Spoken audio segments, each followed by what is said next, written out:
Bienvenue dans Faut qu'on en parle.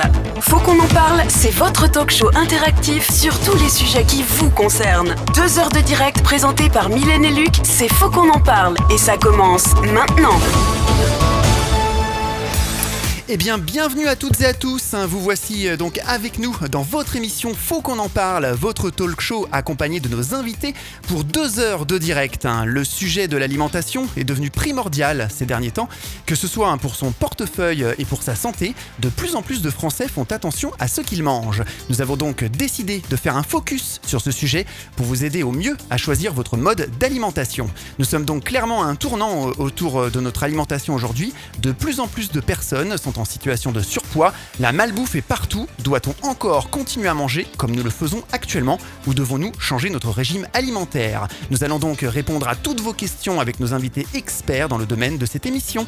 Faut qu'on en parle, c'est bien sûr votre émission interactive, alors n'hésitez pas à réagir sur les réseaux sociaux avec le hashtag FQEP et aussi sur le répondeur, le 07 839 839 75 qui lui est disponible 24 heures sur 24. Et avant de vous donner tous les bons conseils, je salue ma chère co-animatrice Mylène. Bonsoir Mylène. Bonsoir à tous.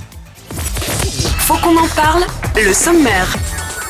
Il y a 100 ans à peine, l'industrialisation de la nourriture a vu le jour. Il est estimé que 90% des aliments que nous consommons à l'heure actuelle n'existaient pas au moment où notre métabolisme s'est développé. Une nouvelle année, de nouvelles résolutions. Comment en 2023 manger mieux? En France, l'obésité ne cesse d'augmenter. En effet, près d'une personne sur 2 est en surpoids. Alors que le surpoids et l'obésité ne cessent de progresser, les adolescents sont concernés par un autre problème de poids, la maigreur. Surpoids, maigreur, obésité, près de la moitié de la population mondiale mange mal. Comment y remédier? De nombreuses raisons peuvent motiver un individu à devenir végétarien, végétalien ou vegan, qu'il s'agisse de sa religion, du désir de perdre du poids ou de respecter la cause animale. Est-ce un effet de mode? Lequel est le plus sain pour notre corps? Nos spécialistes en plateau répondront à vos questions. Comment connaître les différentes familles des aliments? Qu'assembler ensemble pour manger mieux? Ne ferions-nous pas mieux de tous devenir flexitariens? L'abstinence alimentaire fait de plus en plus d'adeptes en France. Sur quel jeune s'orienter? N'est-ce pas dangereux pour le corps? Nos experts vous donneront tous leurs conseils. 2023, la révolution dans nos assiettes, c'est maintenant dans Faut qu'on en parle. Faut qu'on en parle, les invités. Et nous recevons Anne Berland qui est diététicienne nutritionniste. Bonsoir Anne. Bonsoir à tous. On a également Marianne Fongon, qui est nutritionniste. Oh, je vais y arriver. Nutritionniste et diététicienne. Merci Luc. Voilà. Bonsoir. Bonsoir. Nous recevons aussi Pauline, donc tu es créatrice de contenu et végétarienne et blogueuse aussi, ça s'appelle l'Ananas Blonde. Bonsoir. Bonsoir. On a Gabrielle Dupuis qui est conseillère en nutrition, membre de la commission nutrition santé de l'association Végétarisme en France. Bonsoir. Bonsoir. Nous avons aussi Véronique Gauthier qui est flexitarienne et est aussi psychologue clinicienne. Bonsoir Véronique. Bonsoir à tous. Et enfin on finit avec Christophe André, coach sportif et athlète de haut niveau. En voile, bonsoir et formateur aussi en prévention santé. Bonsoir tout le monde. Faut qu'on en parle, les chiffres. Faut qu'on en parle, première partie. Lorsque vous avez vu le sommaire de l'émission en vidéo sur notre chaîne YouTube ou notre page Facebook, vous avez été très curieux et vous nous avez posé pas mal de questions. Commençons tout de suite cette partie avec quelques chiffres. Faut qu'on en parle, les chiffres. Quels sont les chiffres, Luc, sur l'obésité en France ? Eh bien, l'obésité a presque triplé au niveau mondial par rapport à 1975. Selon les estimations, on compte 2,8 millions de morts liées à l'obésité chaque année dans le monde. À savoir tout de même que le surpoids et l'obésité sont à l'origine d'au moins 1,3 million de décès par an. En plus, l'obésité est en effet la cause d'au moins 13 types de cancers différents et susceptible d'être directement responsable d'au moins 200 000 nouveaux cas de cancer par an. Et sur la maigreur, des chiffres ? La France est en revanche touchée par un nouveau phénomène, pointe l'étude du BEH. La maigreur a augmenté chez les enfants, passant de 8 à 13% quand même. Cette hausse touche particulièrement les filles de 11 à 14 ans. Dans cette catégorie, le taux de maigreur est quasiment multiplié par 5 en 10 ans, de 4% à 19%. Et en plus de ça, s'ajoute l'anorexie, la boulimie, qui sont des maladies un peu considérées par les jeunes. On passe tout de suite aux réactions de nos éditeurs. Faut qu'on en parle, les réactions des auditeurs. On a Martin du côté de Sommières. Je suis en surpoids depuis mon plus jeune âge. J'ai beau faire attention, je ne maigris pas. C'est vraiment difficile pour moi au quotidien. Claire de Montpellier, ça fait du bien d'entendre parler de maigreur. Nous sommes dans une société où l'obésité est surexposée et pas la maigreur. Beaucoup pensent que c'est un compliment de me dire que je suis maigre, alors que pour moi c'est un véritable complexe.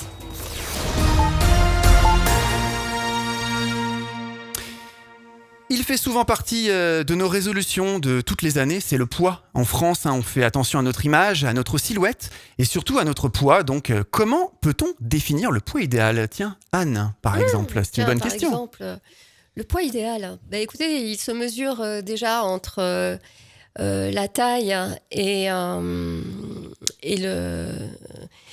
Là, vous me posez une colle, j'avais pas révisé. Il y a le poids avec Oui, l'analyse de masse corporelle. Oui, non, il y a l'IMC, mais le poids idéal, vous le mesurez par rapport à la taille. Enfin, il y a une équation en diététique. Vous faites 150 moins la taille et après, il y a une division à faire.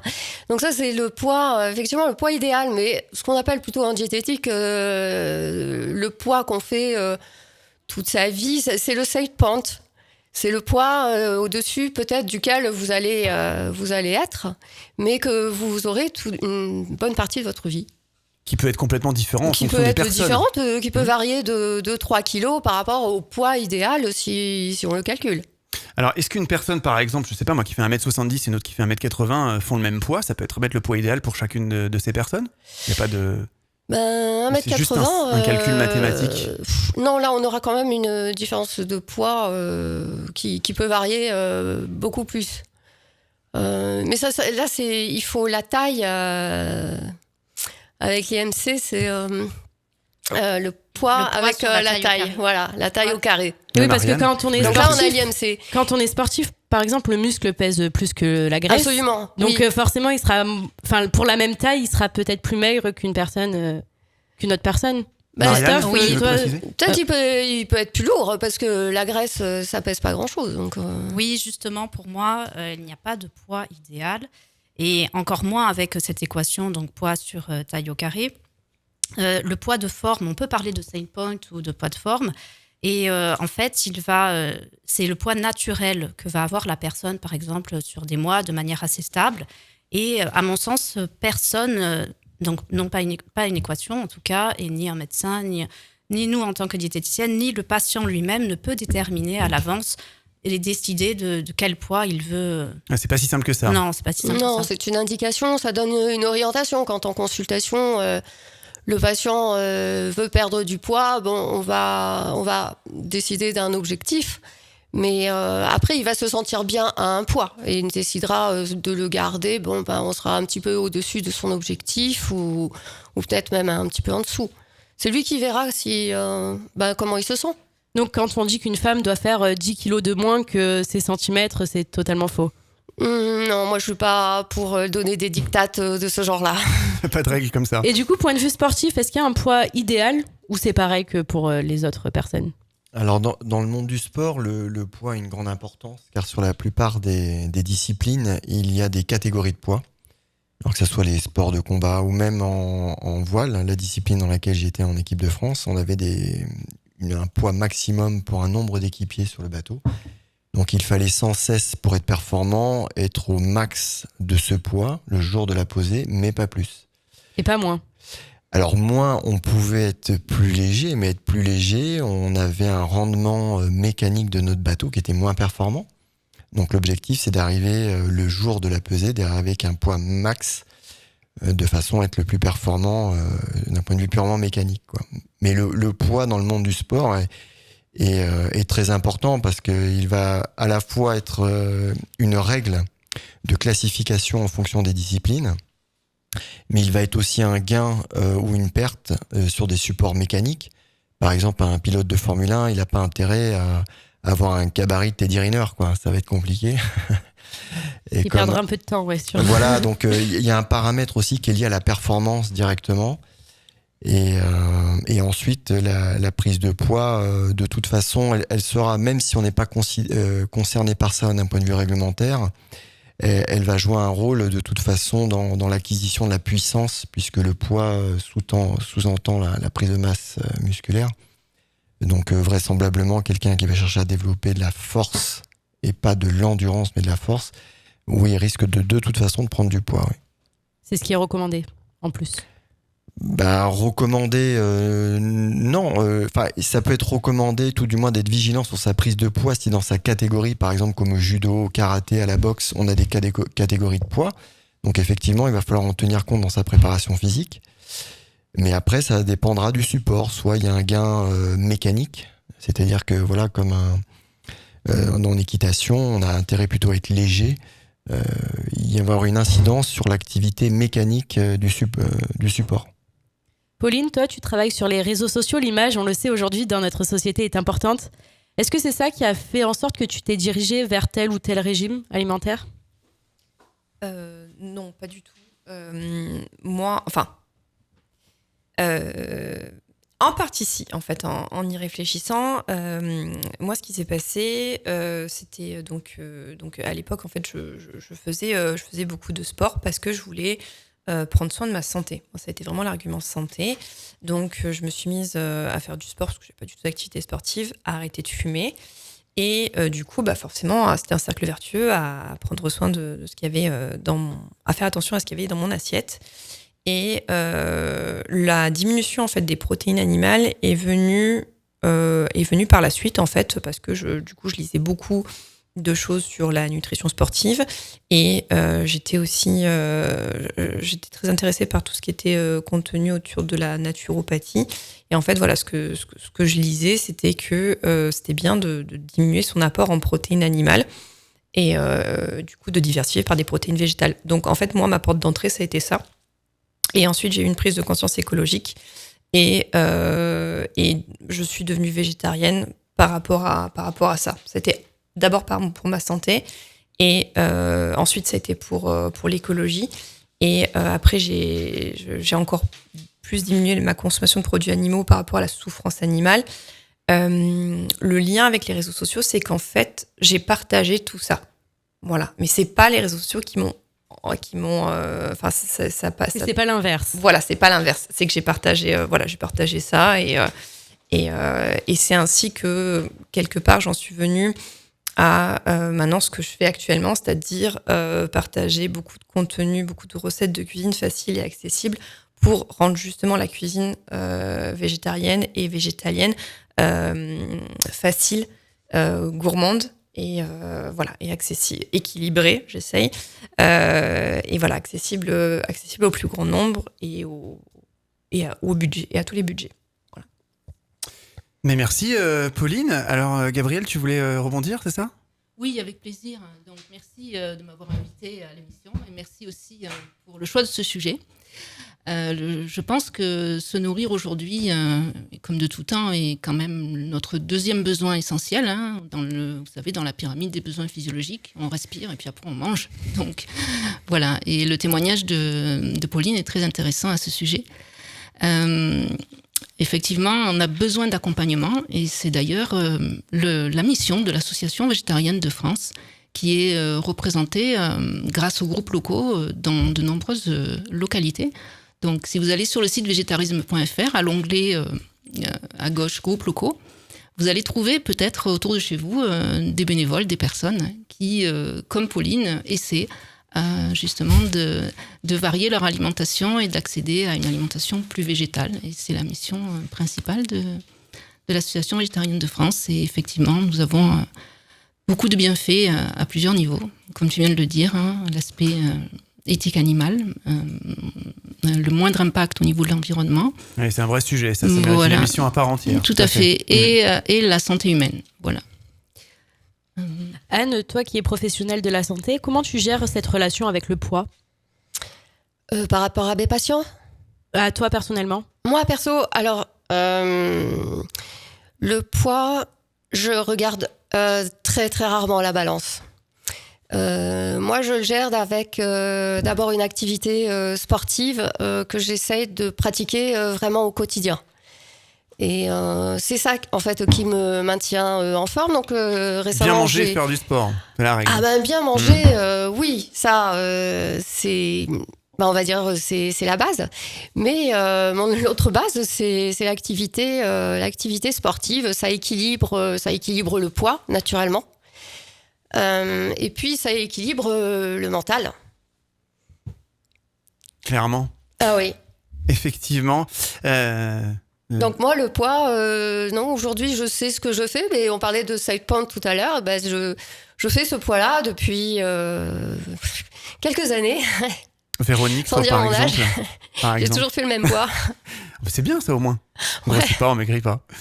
Véronique, ton rapport par rapport au poids, par exemple? Moi, j'ai aucun problème avec le poids. J'ai toujours fait le même poids. Je suis flexitarienne, c'est-à-dire que on en parlera assez jeune, tout à l'heure oui. de ce régime. Oui, je peux en dire quelques mots. Moi, c'est par rapport à la souffrance animale que j'ai modifié mon alimentation. Et quand j'étais assez jeune, je passais mes vacances à la campagne où j'ai eu des petits lapins dans les bras, des petits agneaux, etc. Et ça m'a été assez vite, à l'adolescence, je dirais, difficile de continuer à manger de la viande. Donc c'est le premier ingrédient que j'ai supprimé. La viande, avant le poisson, avant, je dirais aussi les volailles. Mais je pense que c'est assez important. Donc, je pense que j'ai eu un régime équilibré et je faisais un peu de sport, mais pas tant que ça, parce que quand on travaille, on n'a pas forcément toujours le temps. Néanmoins, mon poids est resté stable grâce à peut-être ce régime flexitarien. Maintenant, le régime flexitarien, c'est vrai que c'est un régime un peu fourre-tout, c'est-à-dire qu'on y met à la fois des gens qui ont arrêté de manger certaines catégories d'aliments, c'est-à-dire par exemple la viande, mais ils continuent à manger du poisson. Et puis il y en a qui ont supprimé la viande et le poisson, mais qui continuent à manger des œufs, du fromage, etc. Mais je pense que les définitions sur vegan, flexitarien, végétarien, à un moment donné ou à un autre, on va en parler. Oui, bien sûr. Aujourd'hui, on a différents professionnels de santé. On a des nutritionnistes, des diététiciens. Est-ce que vous pouvez nous expliquer toutes les différences de ces métiers-là ? Alors oui, j'aimerais bien clarifier, parce que ça, pour les auditeurs, je pense que c'est assez important. Déjà, d'avancer qu'on va distinguer deux catégories. Vous avez démarré le débat par la question du poids. Donc tout ça est de l'ordre d'un professionnel de santé. Donc c'est quand même très différent de la catégorie des professionnels du bien-être. C'est-à-dire que, par exemple, Christophe a dû rencontrer des coachs sportifs qui sont également conseillers en nutrition, parce qu'ils s'aperçoivent que la personne veut faire des performances, mais comme son alimentation n'est pas tout à fait adaptée, on peut encore peut-être améliorer. Voilà. Donc là, on a un conseiller en nutrition, c'est-à-dire quelqu'un qui va, pour ma part, j'ai le 3/4 du programme de la diététicienne, mais je n'ai pas la partie physiopathologie et je ne valide pas les menus dans les hôpitaux, les collectivités, etc. Voilà. Donc ça va être un accompagnement qui va permettre une bonne connaissance à la fois du besoin nutritionnel et à la fois des aliments, qu'est-ce qu'ils vont apporter comme éléments nutritifs, autrement dit les nutriments. Mais en cas de physiopathologie, si la personne me signale quoi que ce soit, dans ce cas-là, je vais lui conseiller soit un rendez-vous avec la diététicienne ou diététicien, soit médecin nutritionniste. C'est un médecin généraliste qui a une orientation. Ça veut dire, si elle a fait un DU, le médecin a fait un DU nutritionniste, et dans ce cas-là, elle va pouvoir, par exemple, prescrire des examens médicaux pour vérifier qu'est-ce qui se passe. Comment ça se fait que la personne, par exemple, prend du poids. Et ensuite, l'orienter vers la diététicienne. Une fois que tout ça, ce bilan est fait, on va pouvoir passer aux professionnels du bien-être, qui vont potentiellement compléter cet accompagnement avec, comme le fait Anne, la sophrothérapeute. La sophrothérapeute, oui. Voilà, qui va justement venir accompagner ces consignes, c'est-à-dire que les gens ne vont pas se contenter d'avoir la liste de ce qu'il faut manger, pas manger sur le frigo, mais vont avoir justement quelque chose qui va amener du bien-être pour que cette consigne-là puisse être appliquée. Voilà, donc je pense que c'est important de clarifier les deux catégories de métiers auxquelles on peut s'adresser quand on cherche à changer d'alimentation pour des raisons médicales, ou bien parce que justement on a des motivations, comme nous le disent Pauline et Véronique, c'est-à-dire que on se dit que manger un animal, est-ce que c'est possible de ne plus le faire ? On se dit que, nous ici nous sommes dans le sud-est, donc on a une carence hydrique au niveau des pluies, c'est assez impressionnant. On a les nappes phréatiques qui sont vides, on a les ruisseaux qui sont à sec. Chaque fois qu'on va produire un produit laitier ou un morceau de viande, cet animal il va boire et il va manger, voilà. Et puis voilà, donc c'est important de savoir à qui on va s'adresser et de se poser la question soi-même, est-ce que je peux être accompagnée plus en même temps que la professionnelle de santé? Anne, lors de la préparation de l'émission, on discutait de diététiciens et nutritionnistes. Oui. Tu peux nous en dire plus? Parce que c'est vrai que pour les gens, c'est complètement obscur. On a l'impression que c'est la même chose. Alors, avec Christophe aussi, en aparté, on en a parlé. Le nutritionniste, moi je dirais qu'on va s'orienter vers une qualité de l'alimentation, alors que le diététicien, lui, il peut intervenir dans plusieurs secteurs d'activité. D'abord sur l'hygiène alimentaire ou la sécurité alimentaire. Donc travailler dans des entreprises de restauration collective, gérer tout ce qui est sécurité alimentaire dans le diagramme de préparation des culinaires. On a aussi, on est apte à gérer la démarche HACCP, qui est une démarche d'hygiène.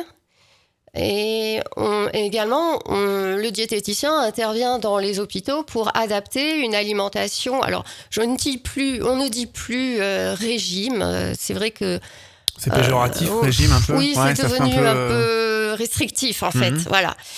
Donc, on dit alimentation thérapeutique et le diététicien va adapter l'alimentation préconisée par le médecin à la pathologie du patient. Voilà.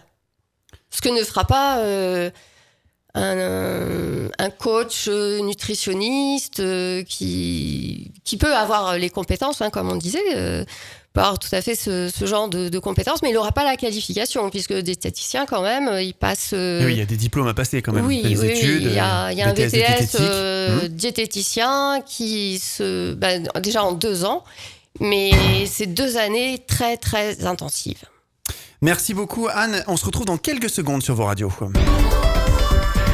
Retrouvez tous les replays de nos émissions sur notre site internet fautquonenparle.fr ainsi que sur Spotify, Deezer et Apple Podcast. Faut qu'on en parle. On l'a dit dans le sommaire de l'émission, près de la moitié de la population mondiale mange mal. Quelles sont les principales causes de l'obésité en France et ailleurs? Et à partir de quel point on considère que la personne est obèse? Marianne? Alors, on considère qu'une personne est obèse lorsqu'elle présente un IMC, donc indice de masse corporelle, supérieur à 30. Et donc, par rapport aux causes de l'obésité, elles peuvent être multiples. Et je pense qu'il est important de vérifier qu'il n'y a pas un trouble du comportement alimentaire derrière donc cet indice de masse corporelle c'est élevé. C'est intime quand même de parler de ça. Intime? Oui, on rentre dans l'intimité des gens du coup. Absolument. C'est vrai que je vous coupe. Vas-y. Mais lors de mes consultations à l'hôpital, quand j'échangeais avec le patient, il m'est arrivé très souvent en fait de les faire pleurer. Parce que je rentre vraiment dans l'intimité du patient et en fait, l'alimentation, c'est culturel aussi. Et donc, s'ils ont un IMC supérieur à 30, ça peut être... là, on parle pas de poids. Là, on parle vraiment de la façon dont la personne se nourrit. Ouais.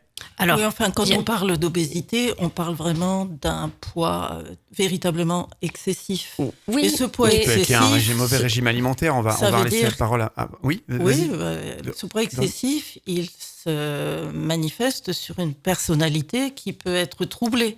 A priori, quand on arrive à des niveaux de surpoids aussi importants, c'est parce que la personnalité est troublée, elle présente souvent un certain nombre de fragilités, et je dirais aussi qu'elle a peut-être un ressenti de vide ou des angoisses qui font qu'elle va réagir en absorbant de la nourriture et souvent de manière excessive. Il peut y avoir des raptus boulimiques, de l'hyperphagie simplement, mais des raptus boulimiques, des choses importantes. Et... Il y a un important aspect psychologique, Marianne, sur le sujet. Je dirais même un trouble mental. Oui. Alors en fait, oui, le trouble mental, ça c'est quand on parle vraiment des 3 anorexie mentale, hyperphagie boulimique et boulimie nerveuse, puisque ça rentre dans le cadre effectivement de pathologie mentale du DSM-5. Après, il y a toutes les compulsions, les grignotages intempestifs et les compulsions alimentaires qui peuvent, à mon sens, se présenter chez beaucoup de personnes et pas tout le monde ne présente un trouble mental. Tout à fait, je rebondis par rapport à ce que tu viens de dire parce que je pense que Véronique va nous parler des obèses. Oui, Véronique va peut-être nous envisager de parler des autres causes du surpoids qui sont d'ordre peut-être de la composition des aliments en eux-mêmes sans qu'on s'en rende compte. Donc effectivement, on peut être à même de rencontrer une pathologie qui est d'un ordre de trouble du comportement alimentaire.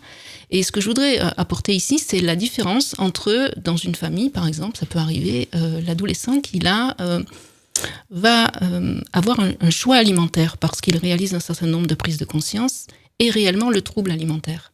Voilà, donc il y a des indicateurs qui peuvent nous montrer que, par exemple, la personne va sélectionner les aliments. Dans le cas d'hyperphagie, on va manger trop de tout. Voilà, et l'adolescent, par exemple, qui ne souhaite plus manger des animaux, il est en attente de manger comme il faut, convenablement, de façon équilibrée, mais pas les aliments d'origine animale. Donc ça, c'est un premier indicateur à observer. Voilà. Et en cas d'anorexie, la personne ne mange rien du tout. Or, en cas de choix alimentaire, c'est bien ça. Anorexie mentale, il y a quand même une alternance entre des périodes de restriction des phases, effectivement, alimentaire et des périodes d'hyperphagie boulimique. Voilà, effectivement. Dans le cas de l'adolescent, par exemple, qui choisit de ne plus manger des aliments d'origine animale, il va effectivement sélectionner, mais ça ne sera pas un trouble. Et il aura besoin d'être accompagné, effectivement, justement par des professionnels du bien-être et non peut-être pas de santé. Vous voyez, la différence, elle est là, en fait. Est-ce que du coup, le sport permet de sortir de tous ces aspects-là psychologiques ? Absolument. L'activité physique, oui. Non, je pense pas que ça suffise pour sortir des problématiques. Vas-y. C'est un bon régulateur, mais ça ne permet pas forcément de sortir. Et la vie de notre sportif, justement. La vie de notre sportif. Alors après, il y a un aspect psychologique qui est très important dans ce qu'on évoque. Le rapport à l'alimentation, c'est déjà à la base soit un plaisir, soit une souffrance. Donc déjà, il y a un rapport affectif assez fort. Et le sport, lui, peut avoir un rôle psychologique, d'exutoire, en disant voilà, moi j'ai besoin de me défouler plutôt que de me défouler en transpirant, en sentant mon corps avec une certaine souffrance. Mais après, on sait qu'il y a une satisfaction qui est due à une réaction hormonale. Mais on a de toute façon, le sport va plutôt avoir un rôle, je pense, dans un premier temps, psychologique. Il va faire du bien, il va permettre de se dépenser et après, il y a des effets, bien évidemment, mais qui arriveront à plus long terme, qui sont les effets physiologiques. Parce que l'effet du sport, il est immédiat d'un point de vue psychologique, mais les effets long terme, c'est plutôt d'un point de vue physiologique. Ne serait-ce que pour prendre de la masse musculaire, ou pour perdre du poids, ou pour en prendre du poids, ça prend du temps.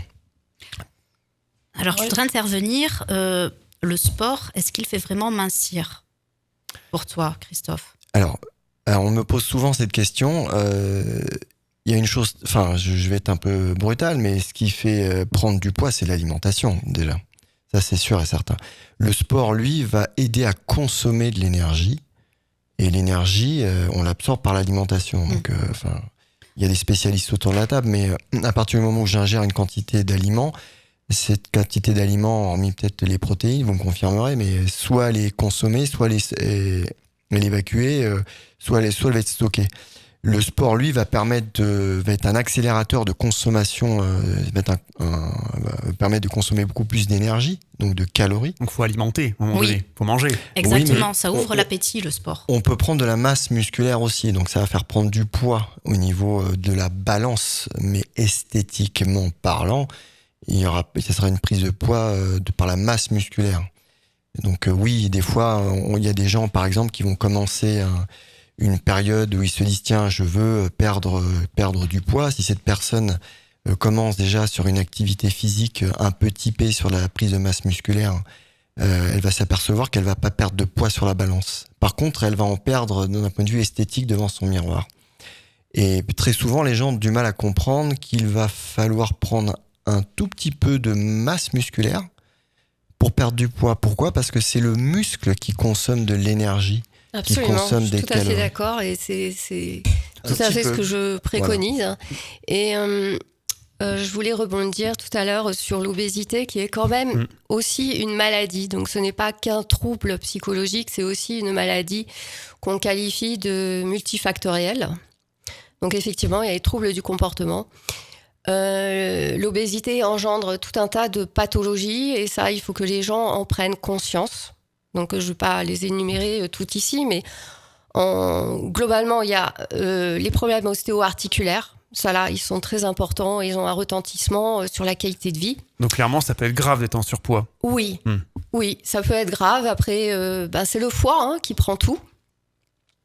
Et donc après, on verra en deuxième partie d'émission les différents régimes alimentaires qui sont les plus ou moins adaptés en fonction de nos activités. En rebondissant sur ce que dit Christophe, c'est que l'obésité, en fait, pourquoi on grossit ? C'est parce qu'on mange trop par rapport à ses besoins alimentaires. C'est-à-dire que les apports... Les deux, en fait. C'est que les apports sont supérieurs aux besoins alimentaires. C'est une balance énergétique. Exactement. Qui est déséquilibrée dans un sens ou dans l'autre. Elle est déséquilibrée. Mais c'est un phénomène qui s'amplifie, qui est de pire en pire. Alors, on le voit aux États-Unis, alors là, c'est carrément catastrophique. On s'oriente vers ça dans les pays européens et en France. Je vois des patients qui mangent bien parce qu'ils cuisinent, mais en fait, ils mangent trop. Les quantités ingérées sont beaucoup trop importantes.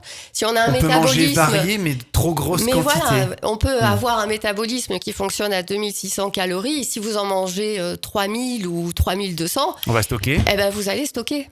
Et puis on a un travail de plus en plus sédentaire aussi. Voilà, par rapport la à sédentarité, c'est un vrai problème, ça, chers auditeurs, la sédentarité tue. Donc faut vraiment... Et je pense donc justement qu'il est important de vérifier lorsqu'on a un patient qui présente un surpoids ou une obésité, de vérifier qu'il ne présente pas un trouble du comportement alimentaire. Aussi, parce que manger de manière excessive et donc sur une durée, parce que pour être en surpoids ou en obésité, il faut le faire sur une durée quand même. Donc là, on peut se poser la question, pourquoi ? Alors... moi, j'ai vu en consultation, et particulièrement dans le service ostéo, qu'en interrogeant les patients, ils aimaient bien manger. Oui, d'accord. Mais ils n'avaient pas de troubles comme beaucoup. alimentaires. Après, manger quoi ? On en parlera en seconde partie. On va parler de tous les régimes alimentaires. Mais les patients, ils aimaient bien faire la troisième mi-temps du RCT. Ah ouais. Pas que manger, il y a boire aussi. Oui. Effectivement, ça c'est pas bon. Donc s'accumuler tout un tas de bonnes choses sans avoir... mais justement, là, il y a à se poser la question par rapport à un comportement alimentaire sain qui est basé sur la notion de faim et de rassasiement. Donc, si on dépasse le rassasiement, c'est qu'il y a quand même, donc sur une durée importante, c'est qu'il y a un trouble du comportement alimentaire.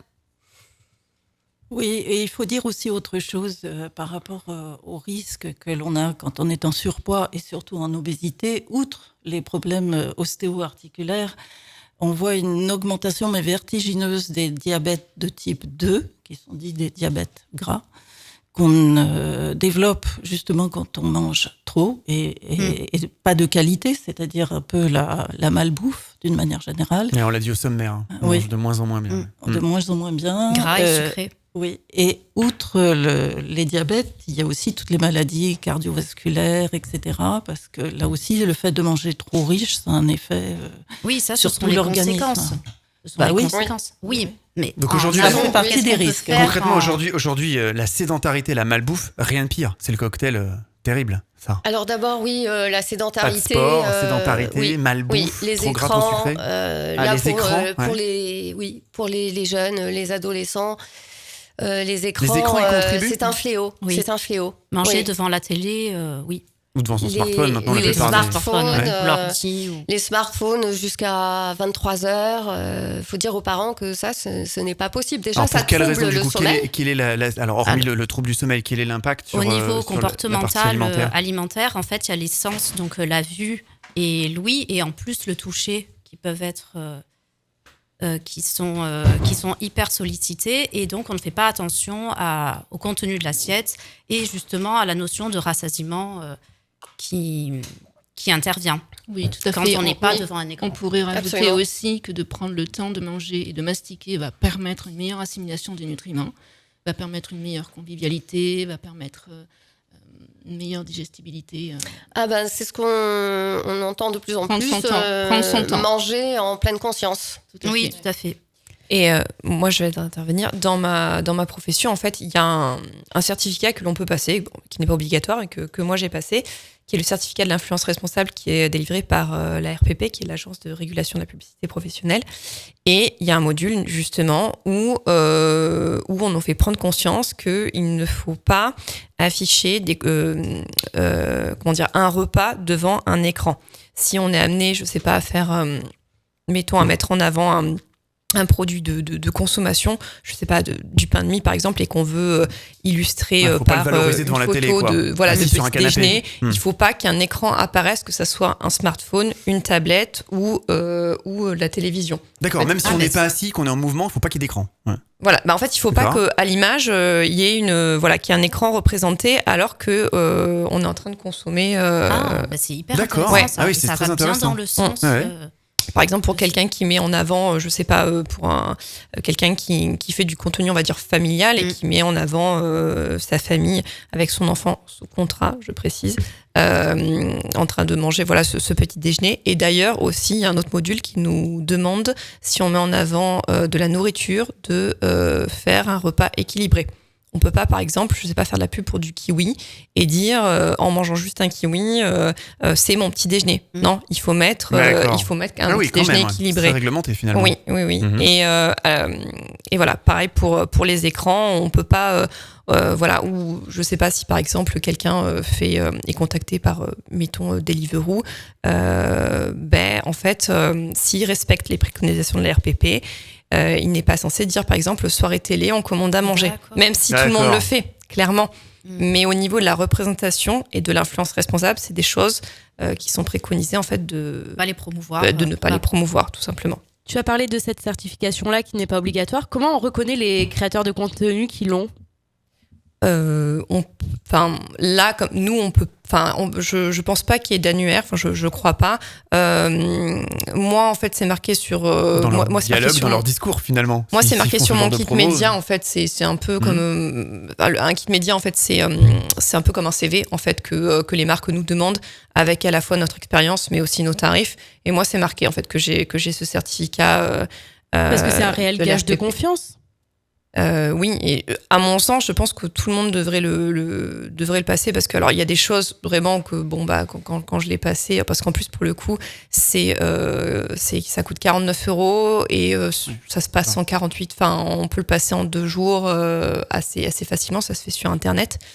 Et alors il y a des choses, c'est du bon sens, on se dit mais oui, ça je le faisais déjà, c'est évident. On s'engage à respecter cette charte en fait, voilà, cette philosophie. Oui. Et notamment on parlait de tout ce qui était réchauffement climatique, développement durable. Il y a eu un nouveau module qui est sorti l'année dernière, justement en fait pour inciter les créateurs de contenu, les influenceurs à choisir leur partenariat et à pas promouvoir des choses qui sont fabriquées dans des conditions humaines douteuses ou sans le respect de l'animal ou des choses comme ça. Ou prôner la surconsommation, etc.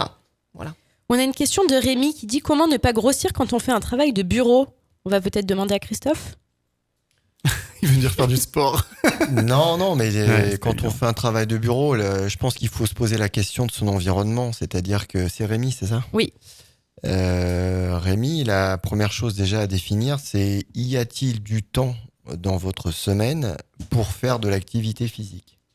Si la réponse est oui, bon, parfait, il va falloir exploiter ce temps-là pour faire de l'activité physique, déjà qui soit basée sur le plaisir. Car une activité physique plaisir, c'est une activité qu'on conservera dans le temps.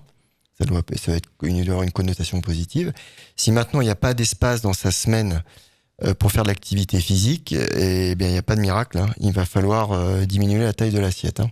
Il va falloir le créer, cet espace. Si on ne peut pas consommer l'énergie qui est absorbée par l'organisme et qui est stockée, pour dépenser cette énergie qui est en trop, qui est stocké par l'organisme, il va bien falloir réduire l'apport. Si vraiment on ne peut pas avoir d'espace pour faire des activités sportives, pour brûler cette énergie en trop, il faut vraiment réduire l'apport en calories dans son assiette. Par un bon régime alimentaire. C'était justement la question de Alice qui allait suivre. Comment gère-t-on l'alimentation lors des travails sédentaires ? Eh bien, il y a un indice qui s'appelle le niveau d'activité physique. qui sert donc au diététicien pour calculer le besoin journalier d'énergie. Et ce niveau d'activité physique, il est variable en fonction des activités professionnelles de chacun. Donc s'il est sédentaire, on va le prendre sur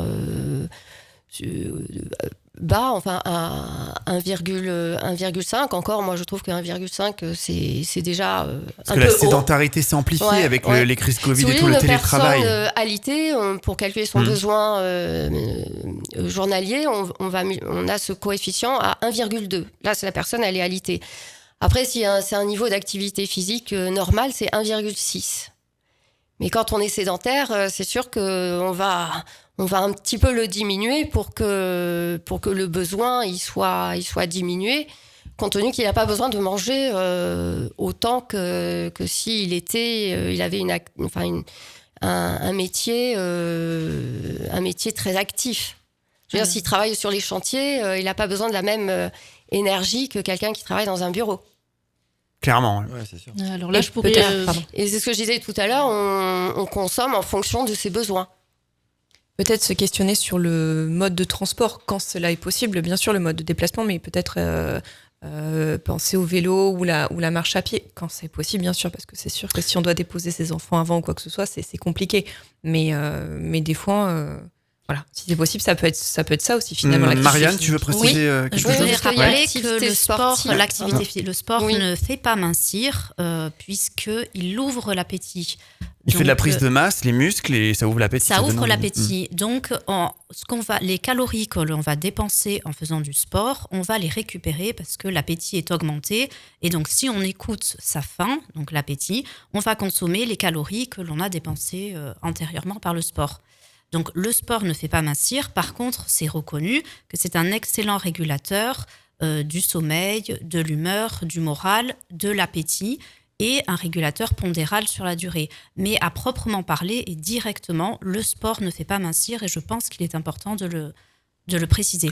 Alors, je vais rebondir parce que je partage d'un certain point de vue ce que vous venez de dire, mais d'un autre point de vue aussi, pour une même quantité d'aliments qu'on va consommer, la même chose, si on ne modifie rien, Oui. l'activité physique, comme elle va consommer de l'énergie, elle va taper dans les réserves, ça c'est sûr, ou tout du moins, si on avait une alimentation qui, jour par jour, était disproportionnée au vu de la consommation énergétique de sa journée, rajouter l'activité physique va permettre de grignoter ce surplus alimentaire. Par augmentation du métabolisme de base.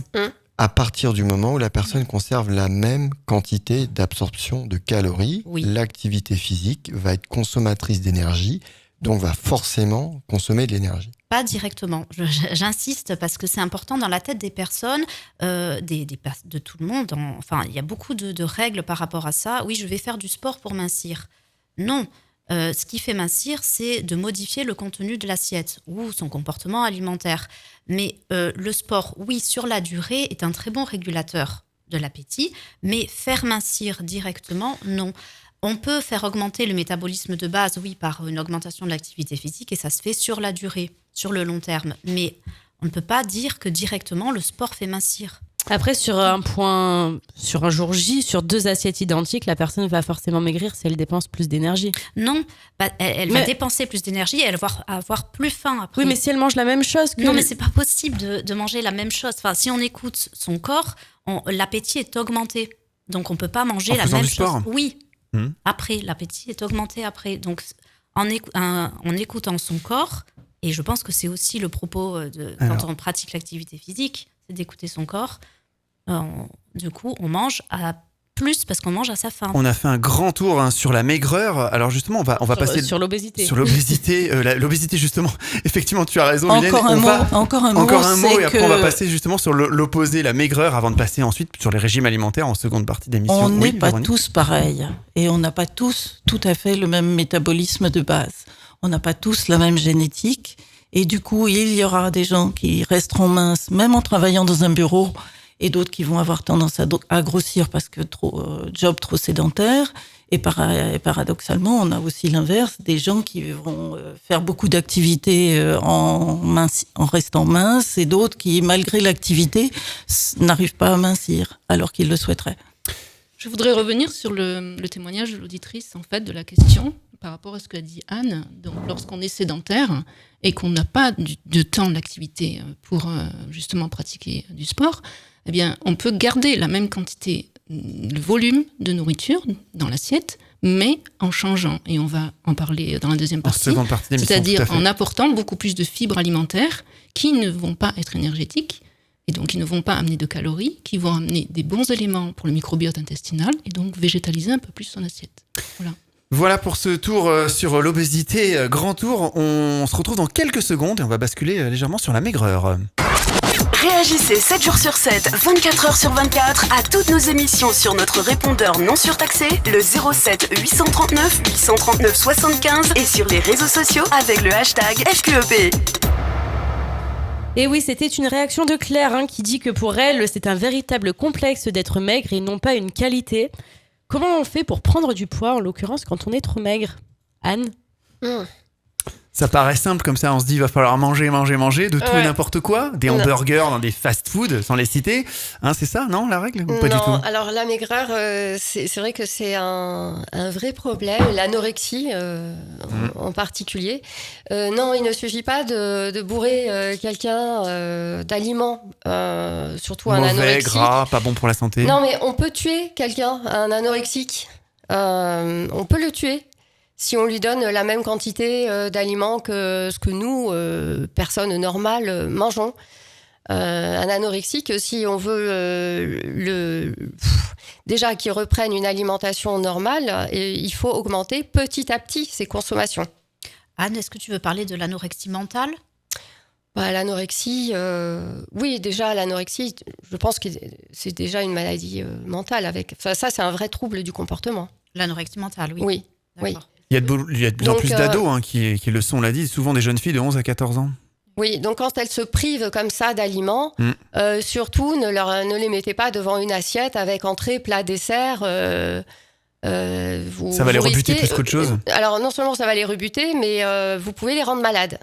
Parce que le corps a quand même un état d'adaptation énorme, c'est-à-dire qu'il peut rester sans nourriture. Alors le corps ne peut pas rester sans boire. Sans consommation hydrique. Par contre, il s'adapte à une sous-alimentation. Donc, si vous apportez une trop grande quantité d'alimentation dans un corps qui est dans cet état d'adaptation, il va être malade. Voilà, vous allez troubler l'équilibre, tout son équilibre, et ça, c'est fortement... c'est pas du tout ce qu'on recommande. Donc, on augmente la quantité alimentaire petit à petit. Après, pour les gens qui sont maigres, il y a un état de constitution tout à l'heure. Oui, c'est le métabolisme, c'est génétique. Oui, vous le disiez, on a un métabolisme, on ne peut pas le changer, aller à contre-courant de cette façon. Marianne ?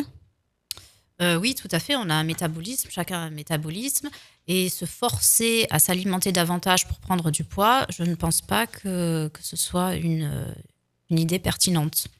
Alors c'est peut-être la solution, c'est quoi ? C'est peut-être de changer de régime alimentaire, de leur donner envie avec quelque chose de différent pour qu'ils remangent peut-être ces gens-là ? Ces jeunes-là, alors, souvent. on parle de... j'ai pas compris de quoi on parlait exactement. Est-ce que sur l'anorexie, par exemple. Alors, l'anorexie mentale, c'est vraiment un trouble du comportement alimentaire et c'est une maladie mentale. Et là, le diététicien n'a pas son rôle, en fait. La prise en charge doit être pluridisciplinaire, soit dans... Psychologique, bien sûr, par des médecins, dans une structure adaptée, ou alors, en suivi libéral. Mais le diététicien n'a pas, à mon sens, n'a pas son rôle là-dedans. Je voudrais préciser quelque chose. La maladie de l'anorexie, c'est une maladie mentale sévère. Il faut s'en préoccuper, il faut absolument consulter un psychiatre. En général, c'est une maladie de la jeune fille, mais il arrive aussi que ce puisse être les jeunes gens concernés par ça. C'est une maladie où la personne refuse de s'alimenter. Alors, ça peut commencer par certains aliments. Et puis malheureusement, si on laisse faire, ça risque de gagner d'autres aliments, puis d'autres aliments. Et vous pouvez lui présenter tous les meilleurs plats de la terre. Ouais, donc c'est Si pas la une question personne a d'aliment des- en fait, est dans visuel. cette- De régime alimentaire, c'est pas le cas. Pas du tout, pas du tout. Mhm. Elle s'opposera, etc. Et en plus, ce sont des jeunes filles qui généralement ont une hyperactivité, soit dans le sport, soit de différentes manières. Et donc, ça vient renforcer encore la question de la maigreur et de la diminution du poids. Il faut s'en préoccuper parce que ce sont vraiment des symptômes sur lesquels on arrive à perdre des gens. C'est-à-dire des jeunes filles qui, à force d'amaigrissement, non seulement on n'arrive plus à les faire grossir, à un moment donné, elles n'ont plus leurs règles, et aussi elles peuvent aller jusqu'à un dépérissement, et c'est une forme de suicide. Donc il faut s'en préoccuper largement et entrer dans une psychothérapie soutenue, je dirais. À partir de quand on peut repérer ces troubles-là ? À quel moment ? Quand la personne arrête de manger son dessert peut-être ou... En général, c'est pas les jeunes filles qui consultent, c'est la famille qui vient se dire tiens, mais on lui propose ça, elle refuse, on lui propose autre chose, etc. Mais c'est pas déjà trop tard ? Et en général, elle pose des dictates dans la famille. Ah, je ne veux plus qu'on mange, par exemple, du poulet le dimanche ou je sais pas Ouais, quelle ça vient nourriture. comme ça. Elles deviennent Elle assez, rigidifie. elles sont assez volontaires. Elles ont un caractère particulier. Il faut aller travailler un peu sur la souplesse parce qu'elles sont extrêmement difficiles. Ouais, c'est très rigidifié leur comportement. Alors, parlons de notre souci psychologique. On va dire, c'est quoi la boulimie mentale ? Quelles sont les causes ? Et est-ce que ça se soigne, Marianne ? Alors, c'est la boulimie nerveuse dont il s'agit. Donc, c'est une forme d'hyperphagie boulimique, c'est-à-dire que la personne va ingurgiter une quantité impressionnante de nourriture sans avoir la notion de rassasiement.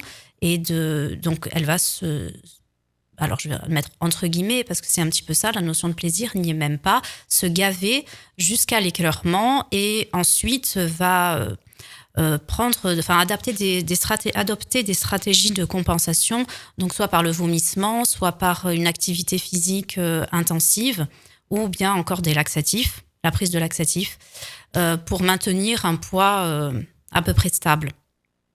Voilà, la boulimie nerveuse, que c'est. On a une question de Héloïse qui demande quelles sont les bonnes et les mauvaises habitudes alimentaires quand on est maigre. Pauline, par exemple, toi, tu fais des recettes. Est-ce que c'est bon pour les personnes qui sont maigres et qui veulent prendre du poids ? Alors moi, je suis pas du tout ni diététicienne ni nutritionniste. Je ne donne aucun conseil sur mon compte Instagram ou sur mon blog. Voilà, je me substitue pas du tout aux professionnels. Donc moi, je fais des recettes équilibrées, c'est-à-dire avec protéines végétales, légumes et céréales. Mais voilà, je ne dirais jamais c'est bien, c'est pas bien. Voilà. Et je voulais juste reposer parce que depuis tout à l'heure ça me dérange, j'ai l'impression qu'on fait l'amalgame anorexie maigreur alors que pas et alors que non anorexie c'est une pathologie et la maigreur c'est un état physiologique, donc quelqu'un qui est maigre n'est pas forcément anorexique et quelqu'un qui est anorexique, là vous pouvez m'arrêter si je me trompe, je crois que n'est pas forcément maigre. Exactement. Voilà. Donc après moi quelqu'un voilà, donc moi je peux pas répondre à la question en tout cas que tu m'as posée, Mylène. Moi, je fais des recettes, mais je vais jamais dire combien de calories. Ou voilà, je pense que c'est équilibré avec mes notions. Oui, pour toi, c'est des bonnes pratiques. Enfin, c'est tes bonnes pratiques à toi, en l'occurrence alimentaires. Je pense très honnêtement que on est déconnecté de nos sensations depuis l'enfance. C'est-à-dire quand on dit à un enfant, moi je suis maman, j'ai un petit de 2 ans et je le vois déjà, c'est voilà, quand j'entends finis ton assiette, mais sauf qu'on le dirait jamais à un adulte qui n'a plus faim, on lui ok bah ne finis pas ton assiette, alors qu'un enfant on le force. Je pense qu'on est vraiment déconnecté de nos émotions, on ne sait plus ce que c'est la satiété et la sensation de faim. Il y a quelque chose de très émotionnel qui est lié à la nourriture. Il y a ça aussi. Quand je vois les gens, dès qu'on parle de régime végétarien, végétalien, les gens qui sont ah non, en France c'est la viande, c'est machin. Donc il y a quelque chose à la fois culturel, à la fois émotionnel. À mon sens, de non professionnel, une alimentation équilibrée, c'est très bateau, mais c'est s'écouter. Le corps est quand même une machine super bien faite et on peut très bien, et voilà, essayer de manger de tout et vraiment de s'écouter au maximum. Et si on s'écoute, on va naturellement manger des variés et équilibrés en fait. Donc, Je peux rebondir sur ce que tu viens de dire, Pauline. Je suis tout à fait d'accord avec toi et c'est la base d'un comportement alimentaire sain. Écouter ces sensations de faim et de rassasiement. Tous les aliments sont autorisés et le corps est très bien fait. Et comme tu as dit, on va avoir des envies émotionnelles de manger. Ça peut arriver, on est humain. Et céder à ces envies-là de temps en temps et que ce ne soit pas de manière récurrente pour ne pas tomber dans un trouble alimentaire, dans un cercle vicieux de troubles alimentaires, c'est ça un comportement alimentaire sain. Et quand on commence à s'interdire des aliments, à se fixer des règles alimentaires, pas de féculents le soir pour mincir, ce genre de choses, ou vraiment ne pas grignoter entre les repas, là, le risque, c'est de basculer vers une compulsion alimentaire ou un grignotage intempestif qui peut prendre après des proportions plus importantes. Et là, peut s'installer un trouble du comportement alimentaire. Donc Pauline, tu disais qu'on peut retrouver un petit peu toutes tes recettes, c'est sûr, l'ananas blonde, l'ananas blonde, Oui, c'est ça, c'est ça. Voilà, sur Instagram. Mylène, du coup, on continue peut-être avec les différences avant de... On a une question de Oui. Pierre qui dit quelle est la semaine parfaite alimentairement parlant? Anne, Ça, peut-être. on va dériver tranquillement vers les régimes après. C'est chaud quand même comme question. Elle Ça peut- va dépendre du profil de la personne déjà, Ouais, c'est ça, j'imagine. c'est ce que j'allais Oui, dire. je- Mylène. Voilà, la je semaine trouve parfaite que de c'est- Christophe, ce sera pas la Ouais, même que voilà. Mm. C'est ça qui est un peu difficile. Enfin, les auditeurs, ils posent des questions. C'est un peu Éviter les difficile excès, de leur dire déjà, je ne vous connais pas, je ne sais pas comment vous mangez. Donc c'est sûr, c'est pas simple. voilà, pourquoi vous êtes maigre. Peut-être qu'il y a quelque chose derrière que on peut découvrir quand on fait en fait le recueil alimentaire avec la personne. C'est difficile, oui, de donner ces conseils quand on ne connaît pas les gens. Maintenant, une semaine parfaite, ça dépend de l'activité. Enfin, moi, je mets toujours en Ça dépend parallèle si on est sédentaire, si on fait du l'activité sport, physique, si on- oui, Ouais. quel style de vie on va avoir dans le courant de la semaine. Et de sa faim aussi. Parce Oui, qu'on peut mais- dire le oui. matin il faut manger équilibré, mais si on n'a pas faim le matin, il faut Voilà, pas se forcer oui, à manger oui, et oui. attendre d'avoir Moi, faim. je ne force écouter son jamais corps, un c'est ce qu'on a dit patient tout à l'heure. à faire un petit déjeuner si s'il n'a pas Donc, faim. Concrètement, si on a des c'est enfants pas dans avant de ses partir, habitudes. alors si on a des enfants avant de partir à l'école qui nous disent moi j'ai pas faim, Oui. je veux pas manger, faut le laisser, faut pas le forcer. Moi, je dirais qu'il faut pas le forcer. D'accord. Par contre, il faut peut-être lui mettre dans son cartable Un une encas pour pomme, 10 heures. un Mhm. encas, oui, parce que À un moment donné, y a- il aura y a- faim. En fait, physiologiquement, vous avez le cortisol dans le sang qui va aller voilà jusqu'à 8 heures, qui va maintenir, on va dire, une glycémie. Mais après, l'enfant, oui, il n'a pas faim, mais il aura faim vers 10 ou 11 heures. Donc, c'est peut-être là qu'il faut avoir un petit soutien alimentaire en attendant le repas de midi. Oui, Marianne. Oui, alors, il y a un problème qui se pose, je crois, à l'école. Il n'y a pas de collation possible, de pause dans la matinée, en fait. À part le Les prendre à la récré, récréations, comme ouais. ça, à la récré. Oui, Mais je si- pense si la à personne- l'inter Ben, pendant à la la récré, ouais, pause. les empêche de manger, J'avais quand même. discuté avec des parents qui disaient qu'il n'y avait pas de possibilité de prendre un goûter ou ce genre de choses. Bon, en tout cas, si c'est possible, très bien, parce que oui, là, je suis d'accord avec toi, ne pas forcer un Non. enfant qui n'a pas faim le matin à prendre un petit déjeuner et plutôt lui mettre donc un encas dans... Ouais, donc ce que disait son Pauline, sac. tout à l'heure, quand on dit un enfant finit de manger ton assiette, ce qu'on dirait pas à un adulte, c'est pareil le matin. En C'est fait, il ça. faut écouter l'enfant. L'enfant, Ouais. s'il a pas faim, il C'est ça. faut pas forcer les gens. Et comprendre aussi que le besoin nutritionnel, il est individuel, le besoin nutritionnel. Et il va être vraiment individuel. On va prendre l'âge de la personne, on va prendre ses pratiques effectivement dans une journée, sédentaire ou pas. On va prendre son âge, sa taille, son poids, et ses goûts aussi. Et puis on peut aussi penser par exemple aux aliments de saison. Comment elle va être la semaine parfaite, adaptée à la saison, par exemple. Ça peut être un point important. Effectivement, je pense qu'on a déjà fait pas mal le tour. On va bientôt aborder tout simplement la question des régimes. On se retrouve dans quelques secondes. Avis, partage, interaction, photos, vidéos, toujours plus proche de votre émission Faut qu'on en parle sur les réseaux sociaux avec le hashtag FQEP.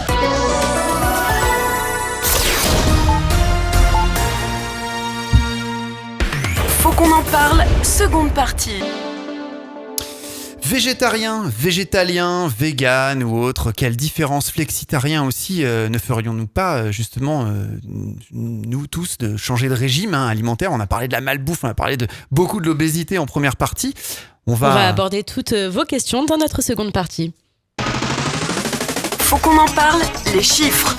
Peux-tu nous donner, Luc, quelques chiffres sur les végétariens du coup ? Oui, 5% de la population mondiale serait végétarien. Les raisons de ce régime sont variées selon les régions du globe. Certains ne mangent pas de produits de l'élevage pour des raisons religieuses ou de conviction. Une prise de conscience aussi écologique de plus en plus importante ou encore des finances aussi insuffisantes pour s'acheter de la viande qui est de plus en plus chère. L'Institut d'études Xerfi a estimé à 380 millions d'euros le chiffre d'affaires lié aux ventes de produits véganes et végétariens en France en 2018. L'organisme précise également que ce chiffre est en pleine explosion et peut être comparé à celui des produits sans gluten, mais qui reste pour l'instant 10 fois inférieur au chiffre d'affaires du bio. Et sur les flexitariens et les jeunes ? 34% des Français se disent flexitariens, se le disent en tout cas. Un tiers des Français, concernant les jeunes, les bienfaits supposés séduisent de plus en plus d'adeptes. Le jeûne de jeûner existe depuis des milliers d'années. Il est souvent pratiqué par nécessité quand leur nourriture vient à manquer. Il fait aujourd'hui de plus en plus d'adeptes et dans notre pays en France auprès de personnes désireuses d'optimiser surtout leur bien-être. Et pour continuer ce débat, voici quelques réactions que vous nous avez laissées avec le hashtag FQEP et sur notre répondeur le 07 839 839 75. Faut qu'on en parle, les réactions des auditeurs. On a Arthur du côté de Cambrai qui nous a laissé un message sur notre répondeur. Je jeûne depuis le confinement, j'ai découvert ça. Et je me suis bien renseigné, je me sens vraiment mieux depuis que je le pratique. Je le fais occasionnellement, c'est génial. Aurélie de l'Union, je suis flexitarienne depuis un moment, c'est très important pour l'environnement et notre métabolisme. Être flexitarien, c'est donc diversifier davantage son alimentation et pouvoir consommer tous les groupes d'aliments, mais dans des proportions différentes. Ce sont seulement les fréquences de consommation et les quantités de viande et de poisson qui vont varier.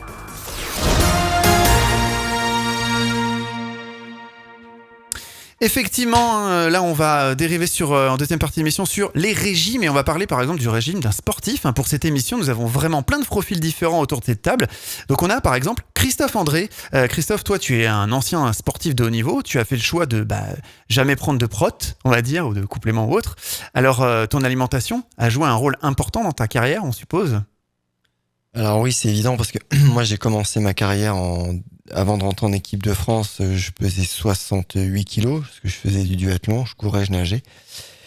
Et après, forcément, on a besoin de force, on a besoin de puissance. Et puis après, il y a la notion que j'évoquais tout à l'heure sur le poids nécessaire d'une équipe dans le bateau. Et j'ai pris jusqu'à 22 kilos. Donc je suis monté jusqu'à 90 kilos. Mais j'ai jamais consommé autre chose qu'une alimentation variée. Alors oui, effectivement, j'ai dû augmenter les volumes alimentaires parce qu'augmentant ma pratique, cherchant à prendre de la masse, poids proprement dit, mais un poids qui devait être efficace parce que je devais être capable de bouger vite, de garder de la stabilité, des réflexes, etc. Donc c'est un gros travail, c'est beaucoup de sacrifices. Mais voilà, j'ai des principes, des convictions et je partais convaincu que la nature nous offrait tout, qu'on était capable de s'adapter avec ce que l'on avait. Et je n'ai fait qu'augmenter mes volumes alimentaires. Bon, j'y étais accompagné, je partais pas. Mais bon, voilà, ça demande. Je pense que moi personnellement, je ne consomme absolument pas tout ce qui est additif. On peut retrouver les boîtes de toutes marques, toutes couleurs, avec tout un tas de trucs à l'intérieur. Moi, je mange, je cuisine moi-même quasiment tout. Alors pas forcément, je suis pas un chef étoilé. Oui, mais tu fais ta propre cuisine. Tu fais pas des produits industriels tout faits. Si je fais une quiche, la malbouffe quand même. Je fais la pâte. Si je cuisine, j'essaye. Enfin, j'essaye, voilà. Et ça a été efficace pour le coup. Ah bah oui, complètement, oui, parce que j'ai eu la chance d'avoir une carrière plutôt avec de la réussite. Donc ça s'est très bien passé et j'ai pas souffert de quoi que ce soit. Enfin, pour moi, ça a été naturel. Ça m'a demandé beaucoup d'efforts, évidemment. C'est un investissement. Mais après, voilà, c'est des choix et ma santé est nickel. Je suis très attentif je fais des check-ups réguliers. L'âge avançant, c'est obligatoire. Mais tout va très bien. Voilà. En tout cas, moi, j'incite toutes celles et ceux qui veulent varier leur poids, que ce soit pour leur hygiène, que ce soit pour leur santé, pour la performance, de s'entourer de gens compétents. Il y en a ici autour de la table. De pas faire n'importe quoi et de faire très attention. Pauline est quelqu'un a priori d'efficace sur ses posts. Mais je pense que moi, on est venu me voir souvent en me disant, regarde, j'ai vu un tel, il poste tel type de façon de manger ou de pratiquer une activité. Il faut faire très très attention parce que on parlait de la fragilité des adolescents. Moi, j'ai des enfants qui sont dans la tranche d'âge que l'on a évoquée et la force de ces réseaux sociaux et de ce qui peut être posté. Je pense qu'il faut vraiment ne pas hésiter en tant que parent à s'entourer de gens compétents justement pour pouvoir donner de bons conseils à nos ados qui seront les adultes de demain. Et un adulte, c'est quelqu'un qui est autonome. Un enfant, il est en construction, il doit être bien accompagné et il faut pas hésiter. Enfin voilà, je pense qu'il y a des gens autour de cette table. Je serais ravi qu'ils viennent chez moi pour me conseiller à mieux manger. On verra après l'émission. Avant que l'alimentation devienne importante dans ta carrière, est-ce que tu penses que tu étais suffisamment informé justement sur la manière de manger avant d'avoir recours à tous ces professionnels-là ? Non, justement, et je souligne l'intérêt de s'entourer de gens compétents. Moi, au départ, je faisais un petit peu au feeling, voir un peu n'importe quoi. C'était pas une super hygiène de vie, hein. Et c'était quand même des aliments que tu cuisinais toi-même ou t'allais acheter des trucs tout faits? Non. J'ai mis le temps parce que quand on a 20 ans, on est un peu à la fac. Enfin, je vous dis pas, l'hygiène de vie, c'est pas génial. Alors, on vit sur ses acquis. Mais on s'aperçoit que quand on veut monter en niveau, on est obligé de faire attention à tout, au sommeil, à l'alimentation, à absolument tout, et à la concentration, à la force mentale aussi. Enfin, moi, j'ai une approche vraiment globale. On parle beaucoup de l'alimentation, mais aussi, je pense que le mental est très très important parce que c'est ce qui va définir ce qu'on va mettre dans son frigo et ce qu'on va mettre dans son assiette et dans sa bouche. Hein. C'est le mental qui décide. Donc voilà, je pense qu'au départ, j'ai besoin d'être encadré et j'ai eu cette chance-là en équipe de France d'avoir des gens top, des médecins, des nutritionnistes, des ostéos, des kinés, enfin tout ce qu'il fallait. Ouais, ils t'ont vraiment bien aiguillé sur la bonne bouffe, quoi, clairement. Oui, et puis c'est une vraie éducation. Moi, j'ai eu la chance de vivre. Bon, déjà à la maison, mes parents, j'ai toujours mangé équilibré.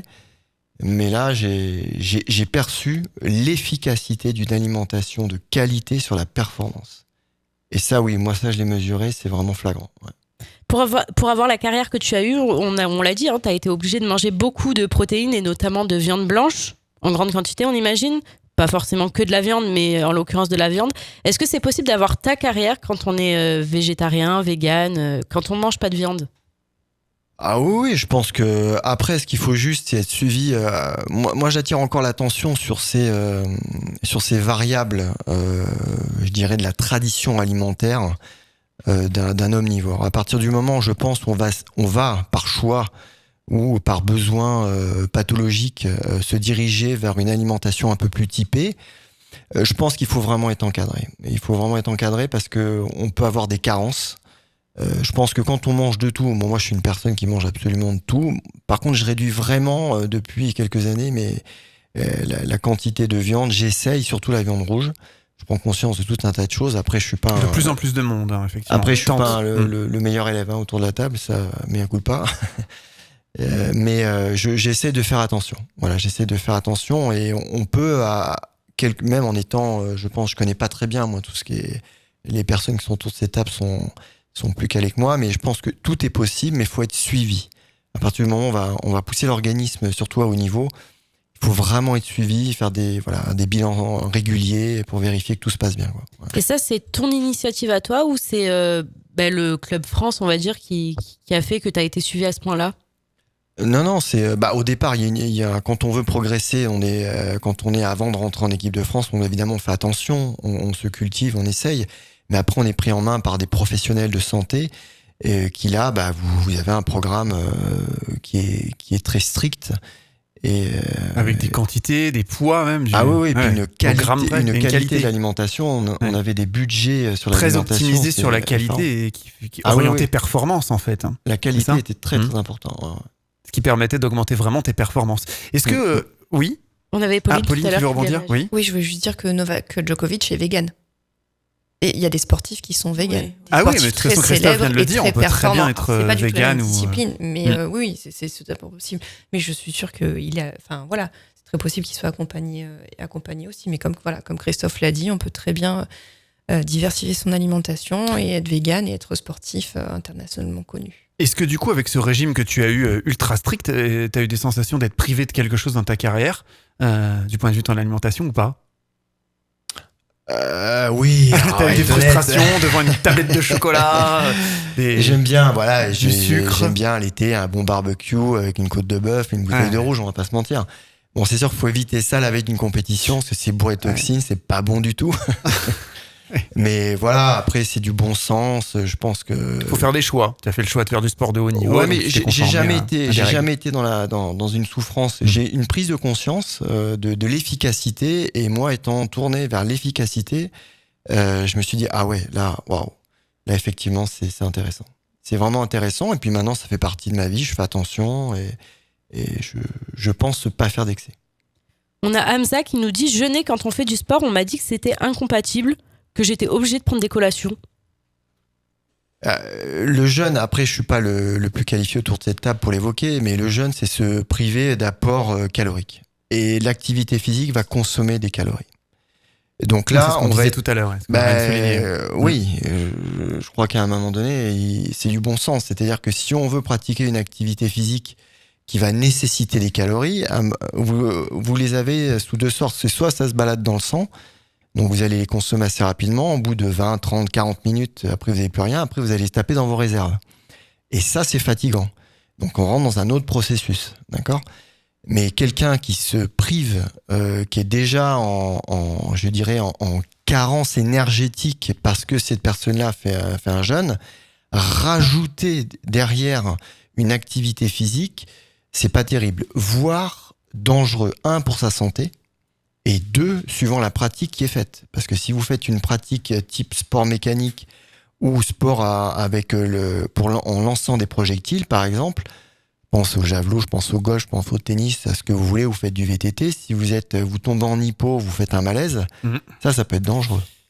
Oui, alors je voudrais préciser, on n'a pas d'éducateur de santé autour de la table, mais le jeûne est un outil thérapeutique. Il faudrait quand même le préciser, c'est-à-dire qu'à un certain moment, on peut avoir besoin effectivement dans certaines conditions et en étant accompagné de cet outil, et c'est un moment d'activité. On aura l'occasion de parler du jeûne tout à l'heure après les autres régimes. Je rebondis là-dessus. Je pense que le jeûne était une décision je pense que c'est efficace. Après, je suis pas suffisamment compétent là-dessus, mais oui, ça l'est. Moi, j'essaye de temps en temps, mais je tiens pas longtemps. Mais oui, c'est prouvé que c'est efficace. Mais encore une fois, ça doit être encadré. Et encadré, voilà, tout à fait. Marianne ? Je voudrais mettre un bémol sur les personnes qui pratiquent le jeûne et qui sont sujettes aux compulsions alimentaires. Voilà, attention, parce que ça favorise en fait tout ce qui est restriction, que ce soit régime alimentaire et même jeûne intermittent par exemple, favorise les compulsions alimentaires, et donc c'est une porte d'entrée aux troubles alimentaires et troubles du comportement alimentaire. Mais est-ce que du coup, jeûner, ça fait vraiment maigrir ? Je pense Il y en a qui Anne, parce qu'il y en a beaucoup qui c'est beaucoup de réactions qu'on a eues avant cette émission. Oui, on a eu beaucoup de gens qui ont réagi là-dessus. Des auditeurs Beaucoup de témoignages comme quoi ils jeûnaient le matin, notamment pour maigrir. Des gens qui nous ont laissé des messages sur le sujet, en voyant la thématique de l'émission. Alors, le jeûne, non, ne fait pas maigrir. Non, évidemment, vous allez perdre un peu de poids parce que vous allez... À très court terme, mais après, on va avoir envie de remanger, on va reprendre. Le corps va stocker. Quand vous n'alimentez pas votre corps, il va puiser dans ses réserves de glycogène dans un premier temps. Après, dans les graisses, ça va faire des corps cétoniques. Mais quand vous allez reprendre une alimentation normale, vous allez reprendre rééquilibrer votre poids. Au niveau comportemental, en fait, le jeûne, c'est une restriction alimentaire, tout comme un régime alimentaire. C'est une restriction. Et en fait, ça peut marcher dans un premier temps par la sécrétion, comme tu dis, Anne, de corps cétoniques dans l'organisme qui vont avoir tendance à couper l'appétit et en fait, même à couper l'appétit, donc à faire mincir. Mais après, le corps, ce qui se passe dans la durée, au bout de un mois, 2 mois, quelques mois, le corps réclame en fait son droit, si on peut parler comme ça, et donc toute restriction ne va plus être tolérée, et en fait le corps va rappeler en fait qu'il a besoin d'énergie dont il a été privé, et ça va être sous forme de grignotage, compulsion alimentaire, par exemple. Au final, on va reprendre du poids et ce sera pas bon. Alors, voilà. Ce qui peut être intéressant dans le jeûne, par contre, c'est l'élimination des toxines. Un peu de la détox. C'était une réaction de Dorian Oui. qui dit religieusement le jeûne a toujours existé. Oui. Je pense que le corps Absolument. a besoin de ça pour évacuer. Oui, pour évacuer, donc oui. dans cette optique-là, c'est très intéressant. Donc est-ce que c'est bon par exemple de jeûner, je sais pas, une fois dans la semaine? Alors, en l'absence de naturopathe, effectivement, autour de la table, oui, on pourrait dire que sur une courte période, effectivement, par exemple, 2 fois dans l'année et de façon accompagnée. Pas une fois par semaine, quoi. C'est trop. C'est excessif. Ça dépend de quel Non. jeûne on parle. Voilà. C'est du jeûne intermittent ou du jeûne à la semaine, je pense. Tout à fait. Ça peut être une semaine accompagnée d'une certaine pratique, à savoir, effectivement, on ne fait pas de sport, on va se reposer, on va laisser le corps faire un grand reset, en fait. C'est ça. Comme un ordinateur, en fait, on va le relancer certaines fonctions et vraiment se mettre au repos d'écran et au repos de relationnel et au repos. Voilà, c'est quelque chose de spécial. C'est un outil, réellement. Oui, Il faut être accompagné si on veut faire ça. Sur quand une même. courte période, voilà. Oui, c'est une vraie thérapie du corps et de l'esprit. Oui, le jeûne, je confirme, c'est une vraie thérapie et comme tu l'as dit, il faut être accompagné. Je voulais juste rebondir par rapport à ce qu'on a entendu. Le côté, on me dit que je suis obligée de prendre des collations et encore, je jeûne pour maigrir. C'est encore une fois finalement une déconnexion des émotions parce que je suis obligée de prendre des collations. Mais en fait, si on n'a pas faim, non, il faut pas manger parce qu'on nous dit de Oui, là, prendre on des n'écoute pas collations. son corps. Mais c'est vrai que dans beaucoup de régimes, on voit collation. Voilà, ou alors le fait de je fais le jeûne intermittent, mais en fait, si on a faim, c'est que le corps réclame à manger en fait, et se forcer à pas manger, à tenir, à enfiler des cafés à jeun juste pour tenir jusqu'à midi, au final, à mon sens, de mon regard, c'est pas bon en fait. Si on n'a pas faim, on n'a pas faim, c'est que le corps n'en a pas besoin. Si on a faim, par contre, il faut manger. Enfin, moi, c'est ma vision des choses. On a Jordan qui dit en l'occurrence j'ai tout le temps faim. Est-ce que je dois tout le temps manger? Ah, là. Moi, j'ai pas la réponse parce que je suis pas professionnelle. Alors là, très clairement, clairement, pourquoi il a tout le je temps laisse faim. les professionnels répondre à Pourquoi ça. il a tout le temps faim? C'est ce que je disais tout à l'heure. Je ne connais pas ce garçon, mais si on fait un entretien, un bilan diététique ensemble, on va savoir pourquoi il a tout le temps faim. C'est peut-être qu'il mange pas ce qu'il faut. Justement, Oui, je crois oui. qu'en effet, quand on mange une nourriture de qualité, là je rejoins un peu ce que disait Christophe à l'instant, c'est-à-dire on est mieux rassasié et on a besoin de moins et on se sent bien. Alors qu'avec la malbouffe qui nous est proposée dans nos sociétés actuelles à coups d'écran publicitaire, on est mal rassasié. Et donc on peut avoir faim très vite après. Par exemple, la nourriture trop sucrée fait que l'indice glycémique est très élevé, etc. On a l'impression qu'on a mangé quelque chose, mais très vite, on a faim de nouveau. C'est vrai aussi pour la nourriture trop grasse, etc. Oui, c'est vrai aussi, mais je pense qu'il est important d'écouter ses envies parce qu'on est humain et des fois, on peut accepter l'idée qu'on peut manger sans raison et donc on ait envie de gras et de sucré parce que c'est ça qui est réconfortant. Simplement parce qu'on est fatigué et pas parce qu'on a faim. Et je pense que c'est important de respecter ses envies aussi et de ne pas se dire là c'est de la malbouffe ou je vais pas le consommer, je vais plutôt consommer un fruit ou un yaourt. C'est ce qui revient souvent en fait dans les discours des patients. Parce que c'est meilleur pour la santé, parce que je fais attention à mon poids. Non, on a des envies et les respecter et donc céder à c'est même pas céder en fait, c'est respecter ses envies, ça me semble important et c'est même physiologique.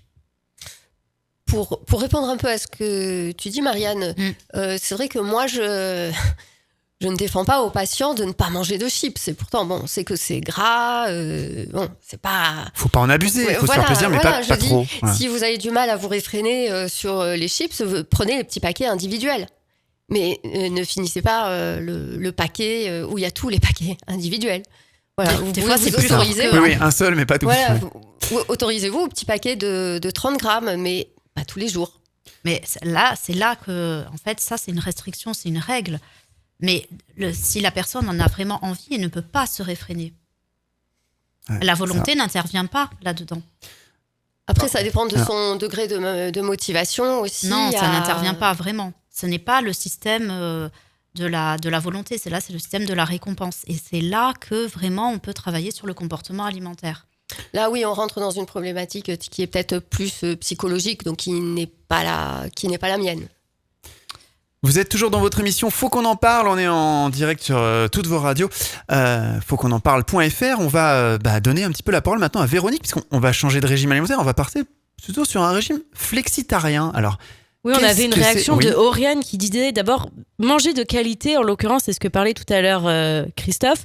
Est-ce que c'est manger des produits label rouge, je ne sais pas si on peut le dire à l'antenne, label rouge, ou c'est pas de manger de malbouffe? Oui. La malbouffe ou de la cuisine maison peut-être, je sais pas, mais... Ouais, alors quand on dit la qualité, enfin moi ça sous-tend déjà d'où ça vient, c'est-à-dire que c'est sûr que tout ce qui est industriel... je pense qu'autour de la table, tout le monde va être d'accord avec ça. La bouffe industrielle, on jette, clairement. Après, il faut pas oublier une chose, c'est que quand on parle de... C'est vrai que je parle bien de bouffe et pas d'aliments. J'ai bien employé ce terme. Oui. Quand on sous-tend la qualité, il y a deux notions importantes, il y a trois notions importantes qui arrivent. Il y a la première, c'est la culture. C'est-à-dire est-ce qu'on a la connaissance de savoir que tel aliment peut être intéressant. Et mon expérience m'a permis de me rendre compte qu'effectivement, en étant encadré par des gens compétents qui m'ont proposé de goûter des choses, de retrouver du plaisir dans de nouveaux aliments, ça c'est une chose, il faut une culture. Ensuite, aliment de qualité va dire forcément budget. Parce que ça va coûter. On en parlera avec Pauline tout à l'heure, mais pas spécialement. Ça coûte un petit peu plus cher. Non, c'est un privilège de bien manger. Clairement, c'est pas accessible à toutes les classes. Je suis d'accord avec Christophe. Ça dépend jusqu'à quand bien manger, mais entre la différence entre un produit industriel, par exemple, qu'on va acheter, le produit qu'on va cuisiner, ça peut coûter moins cher de le faire soi-même. Alors, il y a trois variables. Il y a trois variables, et la troisième, pour moi, c'est le temps.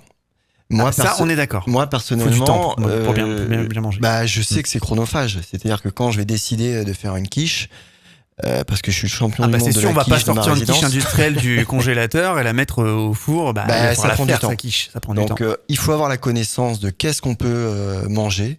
Il y a des légumes, des fruits de saison, et là, c'est important d'aller rencontrer des gens qui sont autour de la table. Et ensuite, il y a un petit peu de budget. On peut arriver à faire avec le même budget, mais c'est difficile. D'où là, je renforce l'intérêt de la connaissance. Et ensuite, faut passer un peu de temps. Voilà. On a une question de Alizé qui dit flexitarien, est-ce que c'est manger de la qualité? Véronique? Pas forcément, mais par exemple, en excluant les viandes et les poissons, déjà, sur le budget, ça pèse quand même moins. Et à ce moment-là, on peut acheter un certain nombre de fruits et de légumes et de saison et, si possible, bio, bien que ce soit pas forcément une référence qui évite toutes les dérives, mais enfin, disons, on peut manger comme ça et déjà, on a un budget quand même beaucoup plus supportable, je pense. Et le fait de cuisiner soi-même, il faut le faire dans une optique de se bien traiter, c'est-à-dire on est à la limite de et l'alimentation de qualité et la bientraitance vis-à-vis de soi. Parce que tout ce qui est nourriture transformée, ultra transformée, et puis tous les additifs qu'on met dans les choses industrielles, en fait. Mais en fait, moi je me trouve perplexe au moment d'aller faire des courses alimentaires parce que quand on voit tous les scandales qui ont émaillé les années passées, que ce soit au niveau de la viande, on pense à l'histoire du cheval qui était dans les lasagnes chez Buitoni, on pense aux fibromyles qu'on trouve dans les œufs, on pense dans le poisson, le thon, et on lui fait de l'acupuncture régulièrement au thon pour qu'il vire de sa couleur brunâtre à une couleur plus appétissante, et puis on change les étiquettes, etc. Il y a des filières, c'est très très bien décrit d'ailleurs par une association que j'ai envie de mentionner ce soir pour leur rendre hommage au travail accompli, c'est Food Watch, c'est-à-dire le mot anglais food qui veut dire nourriture et watch, regarder. C'est vrai à part certains scandales qui sortent dans l'actualité, on n'est pas forcément au courant de tout ce qui se passe. Par exemple, il y avait jusqu'à présent un étiquetage pour l'origine des aliments qu'on achète, en particulier la viande. Et on se dit que comme ça, en connaissant l'origine, on peut s'acheter des choses d'une certaine qualité ou d'une certaine valeur nutritionnelle, vu que tous les pays ne respectent pas toujours les mêmes normes. Et en fait, si on regarde d'un peu plus près, on se rend compte qu'il y a d'énormes dérives, il y a des désétiquetages, et même maintenant vient de passer récemment, c'est-à-dire il y a moins de 6 mois l'année dernière, une loi comme quoi l'origine des aliments qu'on achète n'aura pas forcément besoin d'être mentionné sur l'étiquette. C'est vraiment une bataille, je trouve, que d'essayer de garantir la qualité d'un produit, et je pense aussi au Nutri-Score, que Serge Herberg, je crois qu'il s'appelle, qui avait fait l'étude Suvimax, voilà, avait essayé d'implanter. Il faut savoir que cette étude, elle avait commencé dans les années 90, et il y a moins de 5 ans, il a réussi à le faire mettre, avec l'aide de la ministre Marisol Touraine, sur les étiquettes des produits qu'on consomme. Mais ça a été une bataille sévère, quoi. C'est-à-dire que les fabricants... Il y a une grosse polémique autour de ça. Polémique, c'est sûrement pas l'idéal absolu, mais c'est déjà une indication qui peut être précieuse. Rien que pour ça, il faut le conserver. Mais les grandes filières de l'agroalimentaire bataillent pour le faire retirer. Il faut savoir que c'est vraiment un combat permanent, cette histoire. On a une question de Florian qui dit « Flexitarien, n'est-ce pas pour les gens qui veulent devenir végétariens mais qui n'arrivent pas à arrêter la viande ?» Je crois que c'est pas faux, c'est-à-dire que je crois qu'il y a 2 sortes de passages. Il y a le passage absolu, c'est-à-dire qu'on voit par exemple les images qui sont proposées par L214, c'est l'association qui vise à faire connaître un peu les conditions d'élevage des animaux qui nous servent à l'alimentation et des conditions d'abattage. Et ils ont sorti un certain nombre de vidéos. Bien sûr, ils n'ont pas le droit de faire des panneaux 4x3 ou des affichages dans le métro. Donc ça permet d'ouvrir l'état d'esprit et la conscience des gens. Mais de plus en plus, ça se diffuse grâce aux réseaux sociaux. Et donc les gens deviennent conscients et sortent un petit peu du déni dans lequel ils étaient. C'est-à-dire, ils savaient que pour manger de la viande, on avait forcément abattu un animal, mais ils savaient pas comment et puis ils s'en préoccupaient pas. Or, on se rend compte que si on a les images devant les yeux, ça peut faire un effet de choc qui fait basculer notre forme d'alimentation. Ça peut être une voie. Et puis il y a la seconde, c'est pas si facile de changer radicalement de mode d'alimentation et en tout cas de supprimer certains aliments. Et donc il y a ceux qui choisissent une voie plus douce, je dirais. Je la défends pas forcément, mais disons qu'on peut commencer par supprimer par exemple les mammifères parce qu'ils nous sont plus proches ou les petits lapins parce qu'on a une sensibilité vis-à-vis de ces animaux. Et puis petit à petit, les éliminer tous. C'est déjà un bon pas. À mon avis, j'ai pas de jugement par rapport à ces 2 axes, mais je crois que dans les 2 cas, ça va dans le bon sens. Donc Véronique, ça reste pour toi une démarche en fait vers le végétarisme? Complètement, d'être flexitarien. Ah, largement, oui. Est-ce que tu arriverais à franchir ce cap? Je m'y efforce, mais je dois dire que c'est pas si facile de s'en passer parce qu'il y a la question des habitudes alimentaires. On n'en a pas parlé là, mais quand on a eu toute une éducation alimentaire et dans ma famille, fallait manger de la viande à tous les repas, c'est pas si simple de s'opposer. Ou enfin, du coup, ça génère du conflit. Vous me direz à l'adolescence, pourquoi pas le conflit? Mais quand même, c'est pas si simple. Et il y a une espèce de force des habitudes qui fait qu'on a envie de ceci et de cela. Donc le passage, il est pas forcément brutal. Et on fait ce qu'on peut, je dirais. Et c'est pas mal que, par exemple, l'association de Gabriel, l'association végétarienne de France, s'efforce de promouvoir cette transition vers une autre alimentation à l'aide de conseils, à l'aide de réunions avec les gens pour les aider à cuisiner autrement ou à avoir des idées différentes. Enfin, après, il y a d'autres blogs, mais je sais que Gabrielle, elle fait beaucoup et peut-être tu veux nous en dire quelque chose. Alors oui, tout d'abord, l'association végétarienne de France fonctionne sur 2 piliers, donc ils sont intéressants à connaître. Le premier pilier, c'est la commission écologie et environnement. Donc là, ce sont des experts, des professionnels qui vont synthétiser, qui vont répertorier des études sourcées sur l'impact de notre alimentation sur l'environnement. Ça sera l'eau, ça sera les ressources, etc. Et puis, vous avez la commission nutrition santé. Donc là, ce sont des médecins, diététiciens, nutritionnistes et conseillers en nutrition. Et donc, la même chose sur toutes ces thématiques et sur tous ces sujets. Et donc, la personne qui souhaite, effectivement, comme nous l'explique Véronique, modifier son alimentation, va pouvoir trouver de nombreuses ressources. Et notamment, dans le site, vous allez avoir des fiches nutrition. Alors, vous allez avoir des fiches nutrition par éléments nutritifs, dont les nutriments. Comment on va trouver les équivalences? Donc, vous pouvez télécharger ces fiches en termes de repères. Et puis, vous avez aussi par catégorie de population. Donc, vous allez voir pour les enfants ou pour la grossesse ou comment on va faire pour adapter en mettant plus de végétal dans l'assiette. Voilà. Donc, ne restez pas seuls, les auditeurs, auditrices, ne restez pas seuls si vous avez une quelconque question. Laissez votre message dans le formulaire de contact végétarisme.fr. On le trouve partout en France, effectivement. Voilà, nous avons des groupes locaux un petit peu partout en France. N'hésitez pas à aller voir proche de votre département. S'il y a quelqu'un, même si on est un peu loin, c'est pas grave, on peut se mettre en lien avec vous. Et ne restez pas avec une question qui va être d'ordre transition. Ça veut dire on va changer. Comment on va faire justement pour rester dans cet équilibre? Comment on va faire dans sa localité? Comment on va faire pour au niveau relationnel, en famille? On va avoir des conseils puisque nous on est passé par ces étapes-là en tant qu'adhérent.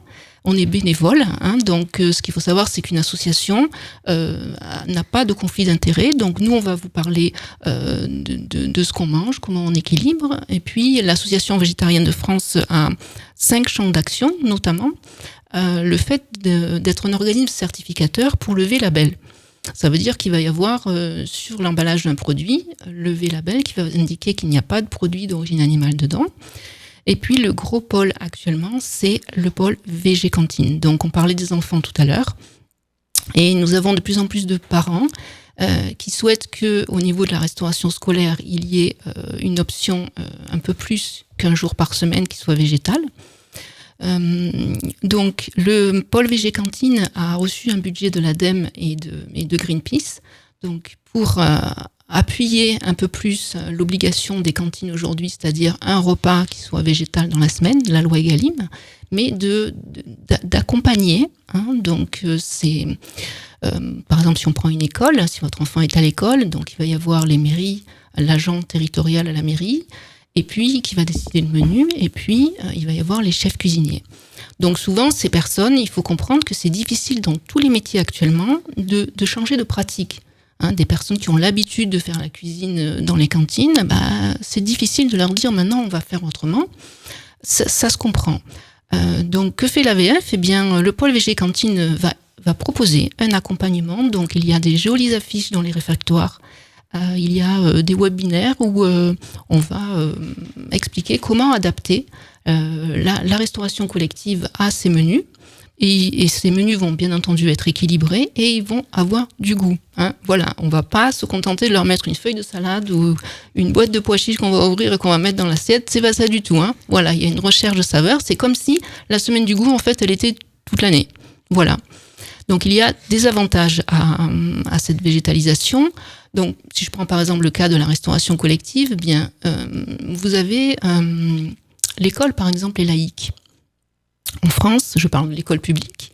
Bon, le menu qui est végétal, il va convenir à tout type de famille, qu'est-ce que soit l'appartenance par rapport à une communauté. Donc, vous avez entendu parler de la viande et de l'abattage rituel, puis vous avez le poisson le vendredi, et puis les familles où on ne consomme pas la viande de cochon, par exemple. Voilà.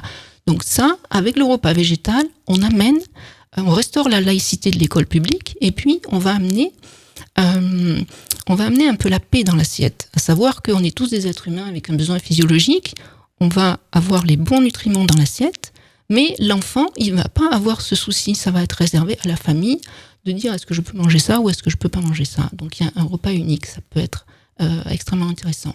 Et puis les mairies, comme les familles, elles ont un budget, et lorsqu'on retire viande, poisson, tout de suite on descend, comme le disait Véronique, les budgets des achats, ça peut être intéressant. Ensuite, un autre point intéressant, c'est lorsque on va avoir plus de végétal dans l'assiette, au niveau de la restauration collective, et Anne parlait de la prévention des risques de contamination bactérienne, qui est très important. Voilà, on va réduire le risque de salmonelle, d'Escherichia coli. Voilà, on va réduire l'hystéria aussi. Voilà, on peut avoir l'hystéria sur un produit végétal. Attention, voilà, il faut être vigilant. Non, voilà. Le temps de stockage est augmenté aussi au niveau des denrées, puisque vous avez des pois chiches secs dans un bocal, ça se garde longtemps. Voilà, et tout ça, ça peut être impacté un petit peu moins aussi l'énergie de stockage des frigos, etc. Vous voyez, tout cet ensemble de choses. Il y a un dernier point, c'est rare, mais ça arrive, c'est l'intolérance au lactose. Si on enlève les produits laitiers en scolarité, par exemple, pour la restauration collective, eh bien, on minimise ce risque pour les enfants qui ont ces réactions-là. Et ça arrive aussi. Voilà, donc un petit aperçu des avantages. On parlait du coup d'économiser le budget, de ne pas gaspiller. On va parler de Pauline du coup. Pauline, toi tu es végétarienne, mais avant ça tu avais un blog qui donne du coup des astuces pour ne rien gaspiller, pour aussi maîtriser son budget alimentairement parlant. Est-ce que tu peux nous expliquer ta façon de voir les choses et de procéder ? Alors, c'est-à-dire au quotidien, maîtriser son budget et tout. En fait, ça a été c'était la grande thématique sur mon compte Instagram là, au mois de janvier. J'ai fait vraiment que des publications vraiment autour de l'organisation en cuisine et du budget course. Moi, en fait, toujours, je fais l'inventaire de mon placard, de mon congélateur. Donc, dans un premier temps, je regarde ce que j'ai et si je peux pas, et ce que je peux utiliser dans la semaine. Par exemple, je sais pas, j'ai des feuilles de lasagne, je vais faire des lasagnes en fait. Ensuite, à partir de ça, je fais mon menu de la semaine. En gardant des blancs pour finir les restes, et ensuite je fais la liste de courses. Et au final, c'est comme ça en fait que notre budget est maîtrisé. C'est que du coup cette liste de courses est beaucoup plus minime.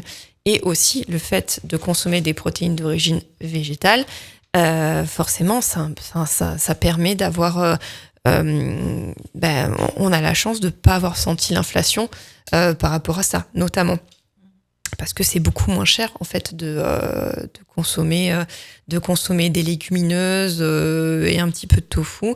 Voilà. Mais encore une fois, et comme disait aussi Christophe, de cuisiner. En fait, ça revient aussi à ça, à faire beaucoup soi-même, à acheter dans tous les cas des produits bruts et non transformés et à faire soi-même. Voilà. Ça prend du temps de cuisiner. Christophe l'a dit tout à l'heure et tout le monde, je pense, est d'accord autour de cette table. Comment on peut manger sainement en cuisinant rapidement, Pauline ? Alors moi, je fais ce qu'on appelle le batch cooking, beaucoup. En fait, alors ça peut être en une ou deux fois, mais par exemple, c'est le dimanche, c'est faire beaucoup de préparation pour toute la semaine. Et en fait, et surtout, c'est faire des recettes la semaine qui sont faciles et que l'on maîtrise. En fait, ça permet d'aller vite en cuisine. Et clairement, nous, la semaine, on mange, on prend du plaisir, mais on va à l'essentiel. Et les plats, on va dire, plaisir, qui prennent un peu plus de temps de préparation, ça va être plutôt le week-end. Voilà. Mais tu peux nous donner des exemples comme ça, la semaine, mais un plat du week-end ? La semaine, ça peut être une quiche qu'on aura préparé le dimanche, quiche salade. Ça peut être soupe tartine avec un houmous, par exemple, qu'on aura fait. Ça peut être une poêlée de céréales avec un légume de saison et du tofu. Ça peut être un curry de légumineuses servi avec du riz et toujours un légume de saison. Ça peut être aussi très très simple, des pâtes avec des artichauts en boîte et du parmesan. Je dis ça c'est mon repas, on va dire, c'est mon repas flemme en 5 minutes. Mais voilà, c'est des choses qui sont très simples. On peut aussi s'appuyer sur des aliments surgelés, des aliments bocaux ou des choses qu'on aura fait nous et qu'on aura congelées. Voilà, c'est des recettes qui rentrent dans notre quotidien et qui sont simples à réaliser quand on a l'habitude de faire. On a une réaction qui dit que en tant que créatrice de contenu, tu as du temps par rapport aux autres pour faire tout ça. Je pense que tu as quand même beaucoup de travail à côté. Alors ça c'est une organisation, voilà. Alors ça c'est l'imaginaire de notre métier. On pense qu'on gagne notre vie en faisant pas grand chose. Je travaille 55 heures par semaine minimum et je fais tout ce qui est gestion du foyer à côté et de la cuisine. Donc alors oui, certes, je filme des fois des recettes que l'on va manger le soir, sauf que filmer une recette, monter la recette, prendre les photos, etc.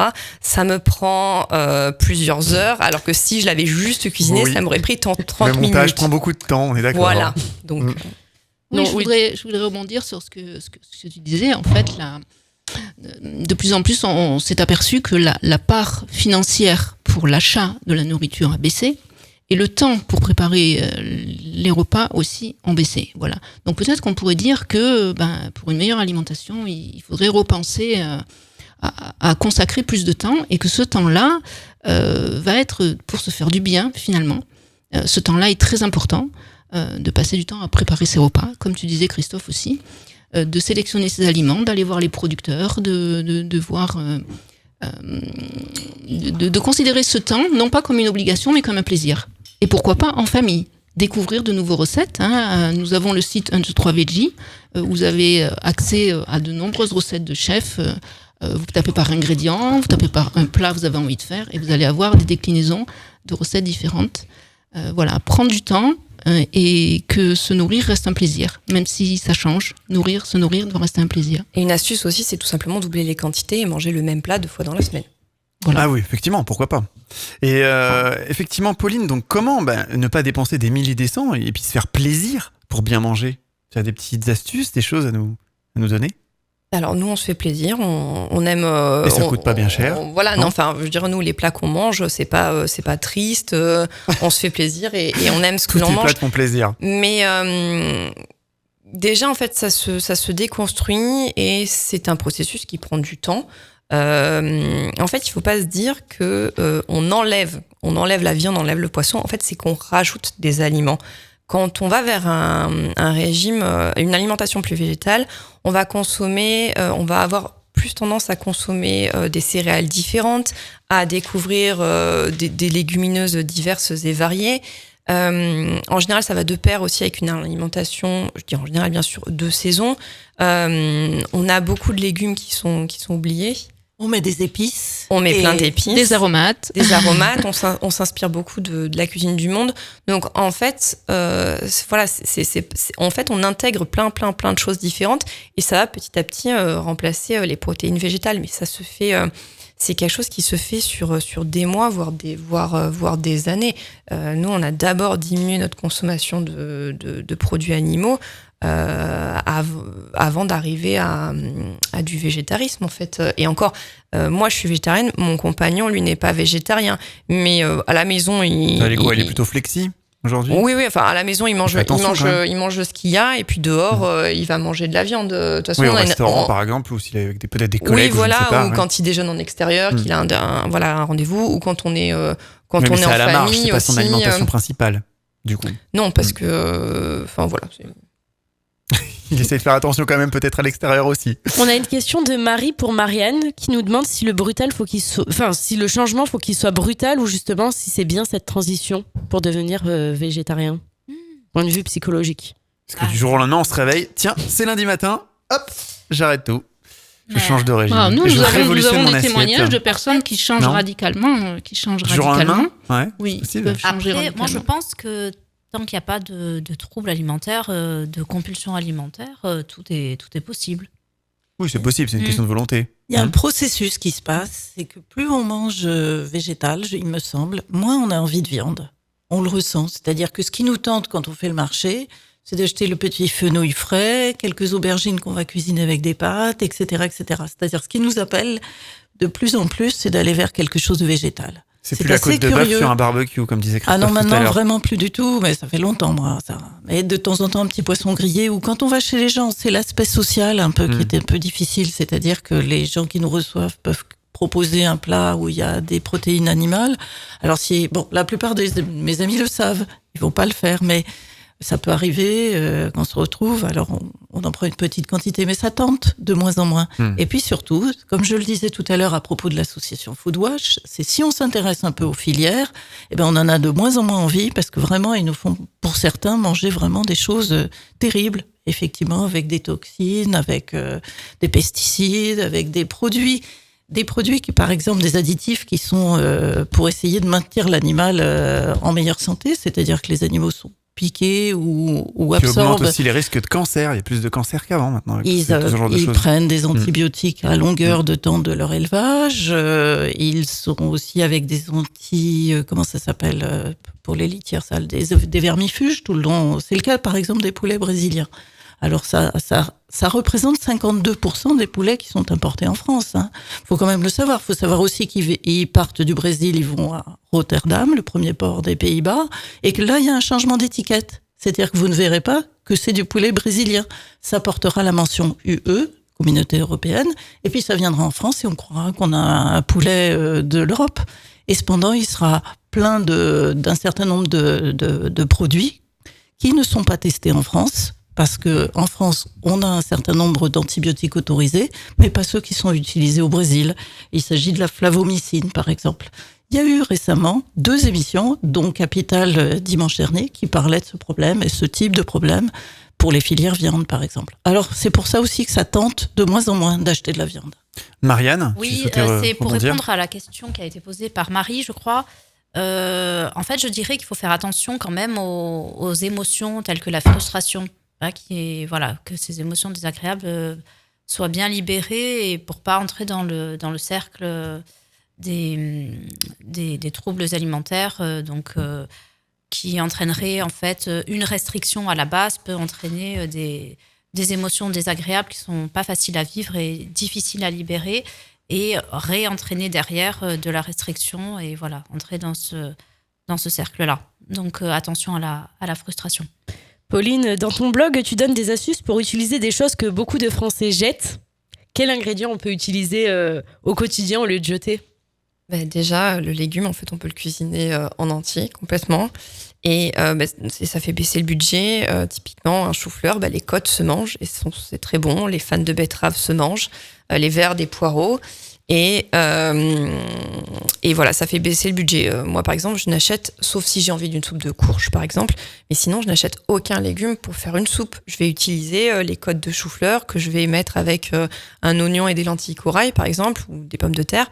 Mais c'est vrai que les lentilles, ça fait un apport en protéines végétales. Et voilà, mais ça peut être aussi empoêlé. Et donc voilà, apprendre à cuisiner les côtes, les fans ou le pied de brocoli, ça fait aussi diminuer la note. Donc c'est des astuces qu'on trouve notamment sur ton blog. Sur mon blog et là, surtout sur mon compte Instagram. Là. L'ananas blonde. Voilà. On le redonne, effectivement, pour nos auditeurs. On se retrouve dans quelques secondes.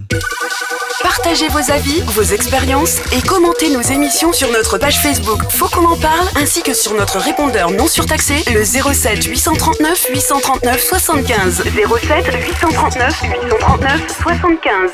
Et pour cette dernière ligne droite de notre émission Faut qu'on en parle, alors sur votre radio, on va revenir en plateau avec nos invités et on se pose quand même une question. Beaucoup d'auditeurs nous ont posé ces questions-là autour des régimes végétariens qui sont de plus en plus à la mode, ou en tout cas on en parle de plus en plus. Mais quelles peuvent être les conséquences de la suppression de la viande, par exemple, sur l'alimentation ? Ça, c'est quelque chose qui a intrigué beaucoup d'auditeurs. Voilà, pour eux, je veux bien y passer, mais j'ai l'impression que je vais avoir des carences, clairement. Est-ce qu'il y a des risques ? On va demander à nos nutritionnistes. Marianne, par exemple ? Alors, je pense à la vitamine B12. Je pense que tu iras dans mon sens. Parce que les auditeurs étaient très intéressés par ce sujet-là. Beaucoup se disent c'est ce serait bien, mais essentiellement cette vitamine-là qui va être en carence. Mais le fait de plus de manger de viande tout court, de viande rouge. De viande tout court. D'accord. Cette vitamine B12, on la trouve dans toutes les viandes ? D'accord. Oui. Mais après, les végétariens, ils apprennent à se supplémenter en vitamine B12. On peut la trouver ailleurs ou tout simplement par complément alimentaire ? Par complément alimentaire. Donc au final, il n'y a pas de risque ? Non. Alors, pour faire un peu... mon opinion sur se convertir au végétal, je suis tout à fait d'accord de s'orienter vers l'association AGV parce que personnellement, je pense que aller vers le véganisme, on ne peut pas le faire tout seul. Ça demande quand même un accompagnement complètement. Parce que vraiment beaucoup de gens étaient intéressés. Parce que c'est quand même un bouleversement on parlait des habitudes alimentaires, donc c'est tout à fait ça. Ça demande aussi une connaissance des aliments. J'écoutais Pauline sur ses recettes de cuisine. Il y a des choses, c'est vrai que je ne saurais pas faire. Les côtes, les brocolis. Bon, alors il faut être vraiment très bien renseigné sur les aliments, les apports en nutriments qui peuvent apporter tel ou tel aliment. Il y a vraiment une connaissance des aliments à consolider. Et l'AGV, donc l'association végétarienne de France peut aider. Vous tient la main dans cette démarche. Cette démarche, moi, je pense qu'elle s'effectue, sur plusieurs mois. Il faut prendre le temps aussi pour que ce soit une réussite. Il faut prendre son temps. Donc Gabrielle, on peut retrouver ces infos. Pas à pas. On peut retrouver ces infos sur végétarisme.fr, je suppose. Végétarisme.fr, effectivement, oui. Alors un bon moyen d'être informé, c'est de recevoir la revue Virage qui tous les trimestres va avoir une thématique particulière, avec à la fin des recettes de cuisine bien sûr, mais aussi des thématiques abordées justement par les deux piliers, donc les deux commissions. Donc c'est un moyen de rester en lien aussi. Et puis ne pas hésiter à aller voir tout ce qui se trouve dans le site. Vous avez tous les aspects. Donc végétarisme.fr. Donc pour nos auditeurs qui nous écoutent un petit peu partout en France, on a des relais locaux de l'association végétarienne de France. Voilà, les groupes locaux, donc ils vont être dans certains départements. Si vous n'avez pas, n'hésitez pas à en laisser un message avec vos questions. Je voudrais ajouter qu'au niveau des acides aminés, alors là il y a une petite conversion à faire, c'est-à-dire que les protéines d'origine animale apportent la totalité des acides aminés nécessaires à l'organisme, alors qu'il y a des associations à faire en termes de protéines végétales, d'origine végétale. Exemple, je pense que Pauline aussi, tu dois savoir, céréales légumineuses. Voilà. Globalement, même de manière un peu plus précise, vraiment pour apporter la totalité des acides aminés. Donc, ça va être lentilles plus riz, donc toute lentilles corail, lentilles vertes. Ça va être blé plus pois chiches, pois chiches et les autres pois d'ailleurs, pois cassés. Et enfin, le maïs et haricots rouges, haricots blancs.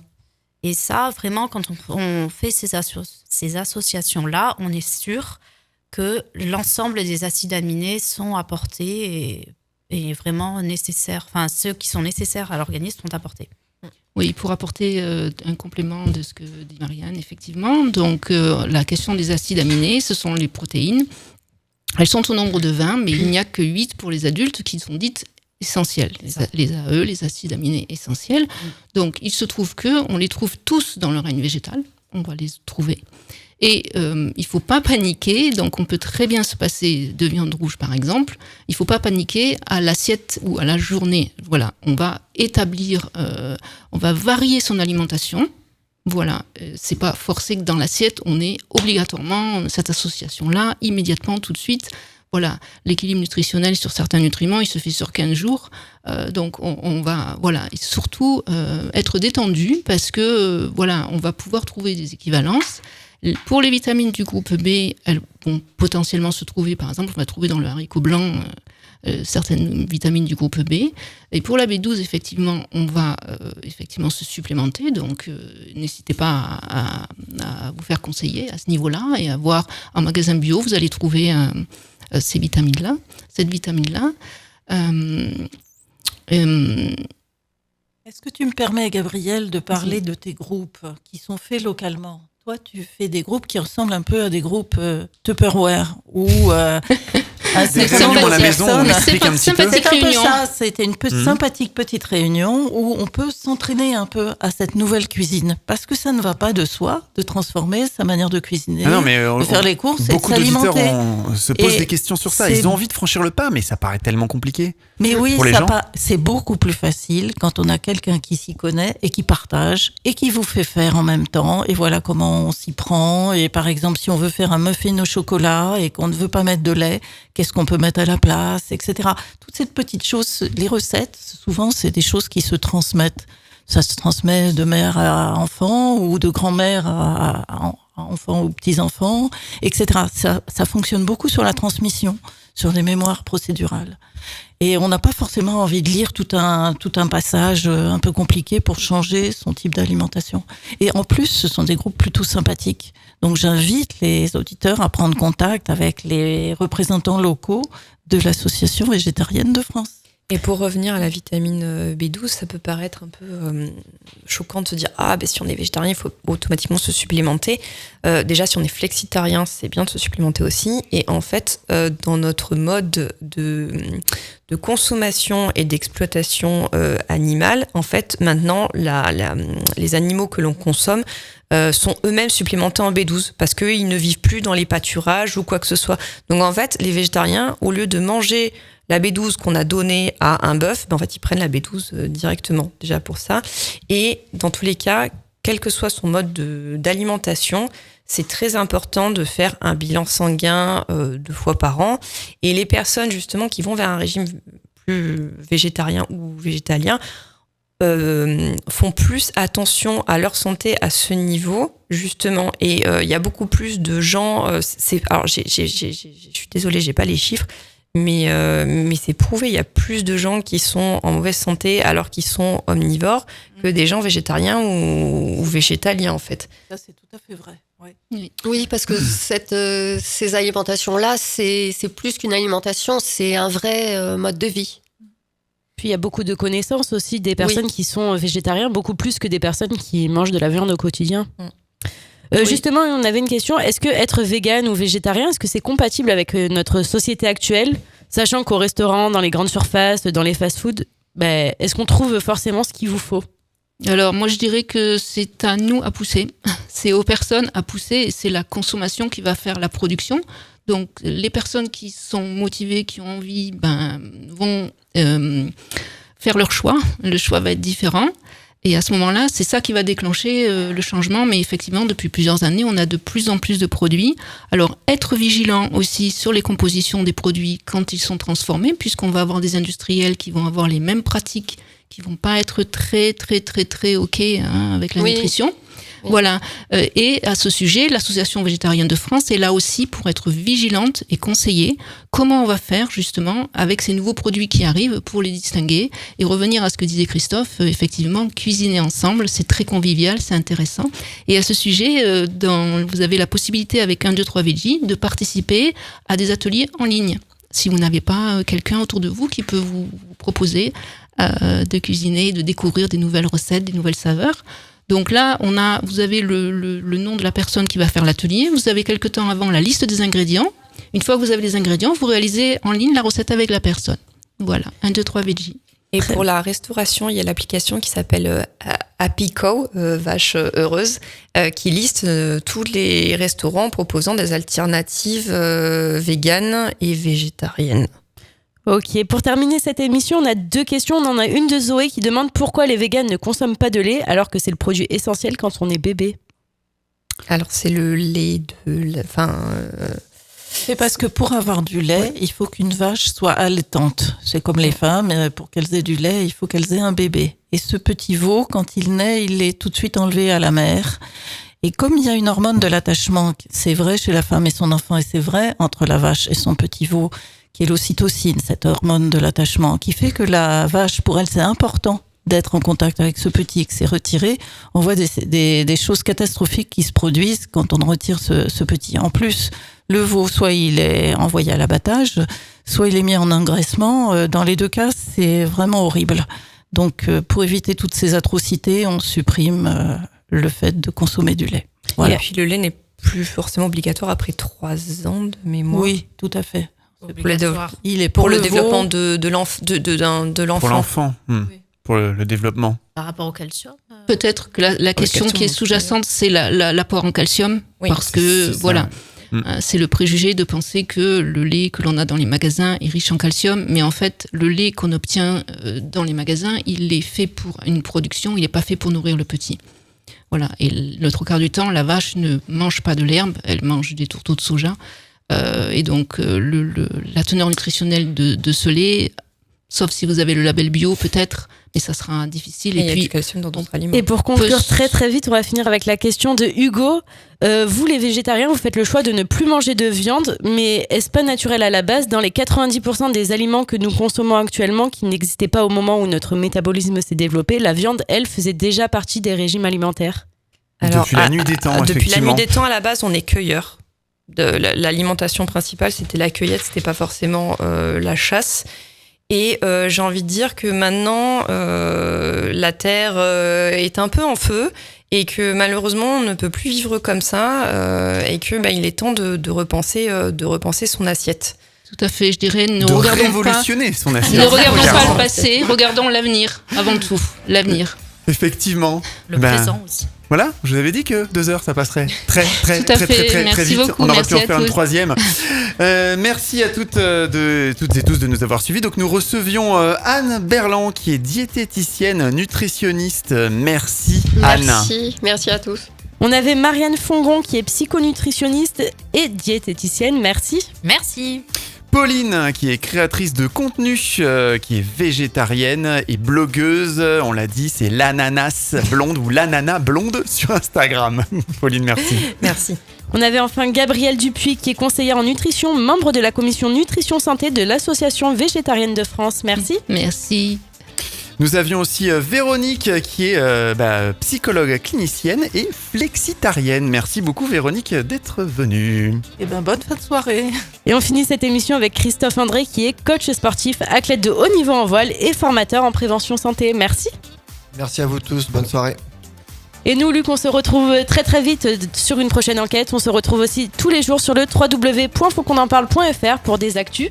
Exactement. Et sur le www.varactu.fr pour les actus un peu plus locales sur Tout Toulon. à fait. Allez, on se donne rendez-vous pour une prochaine enquête. À bientôt. Ciao. Bonne Bye soirée. bye. Au revoir.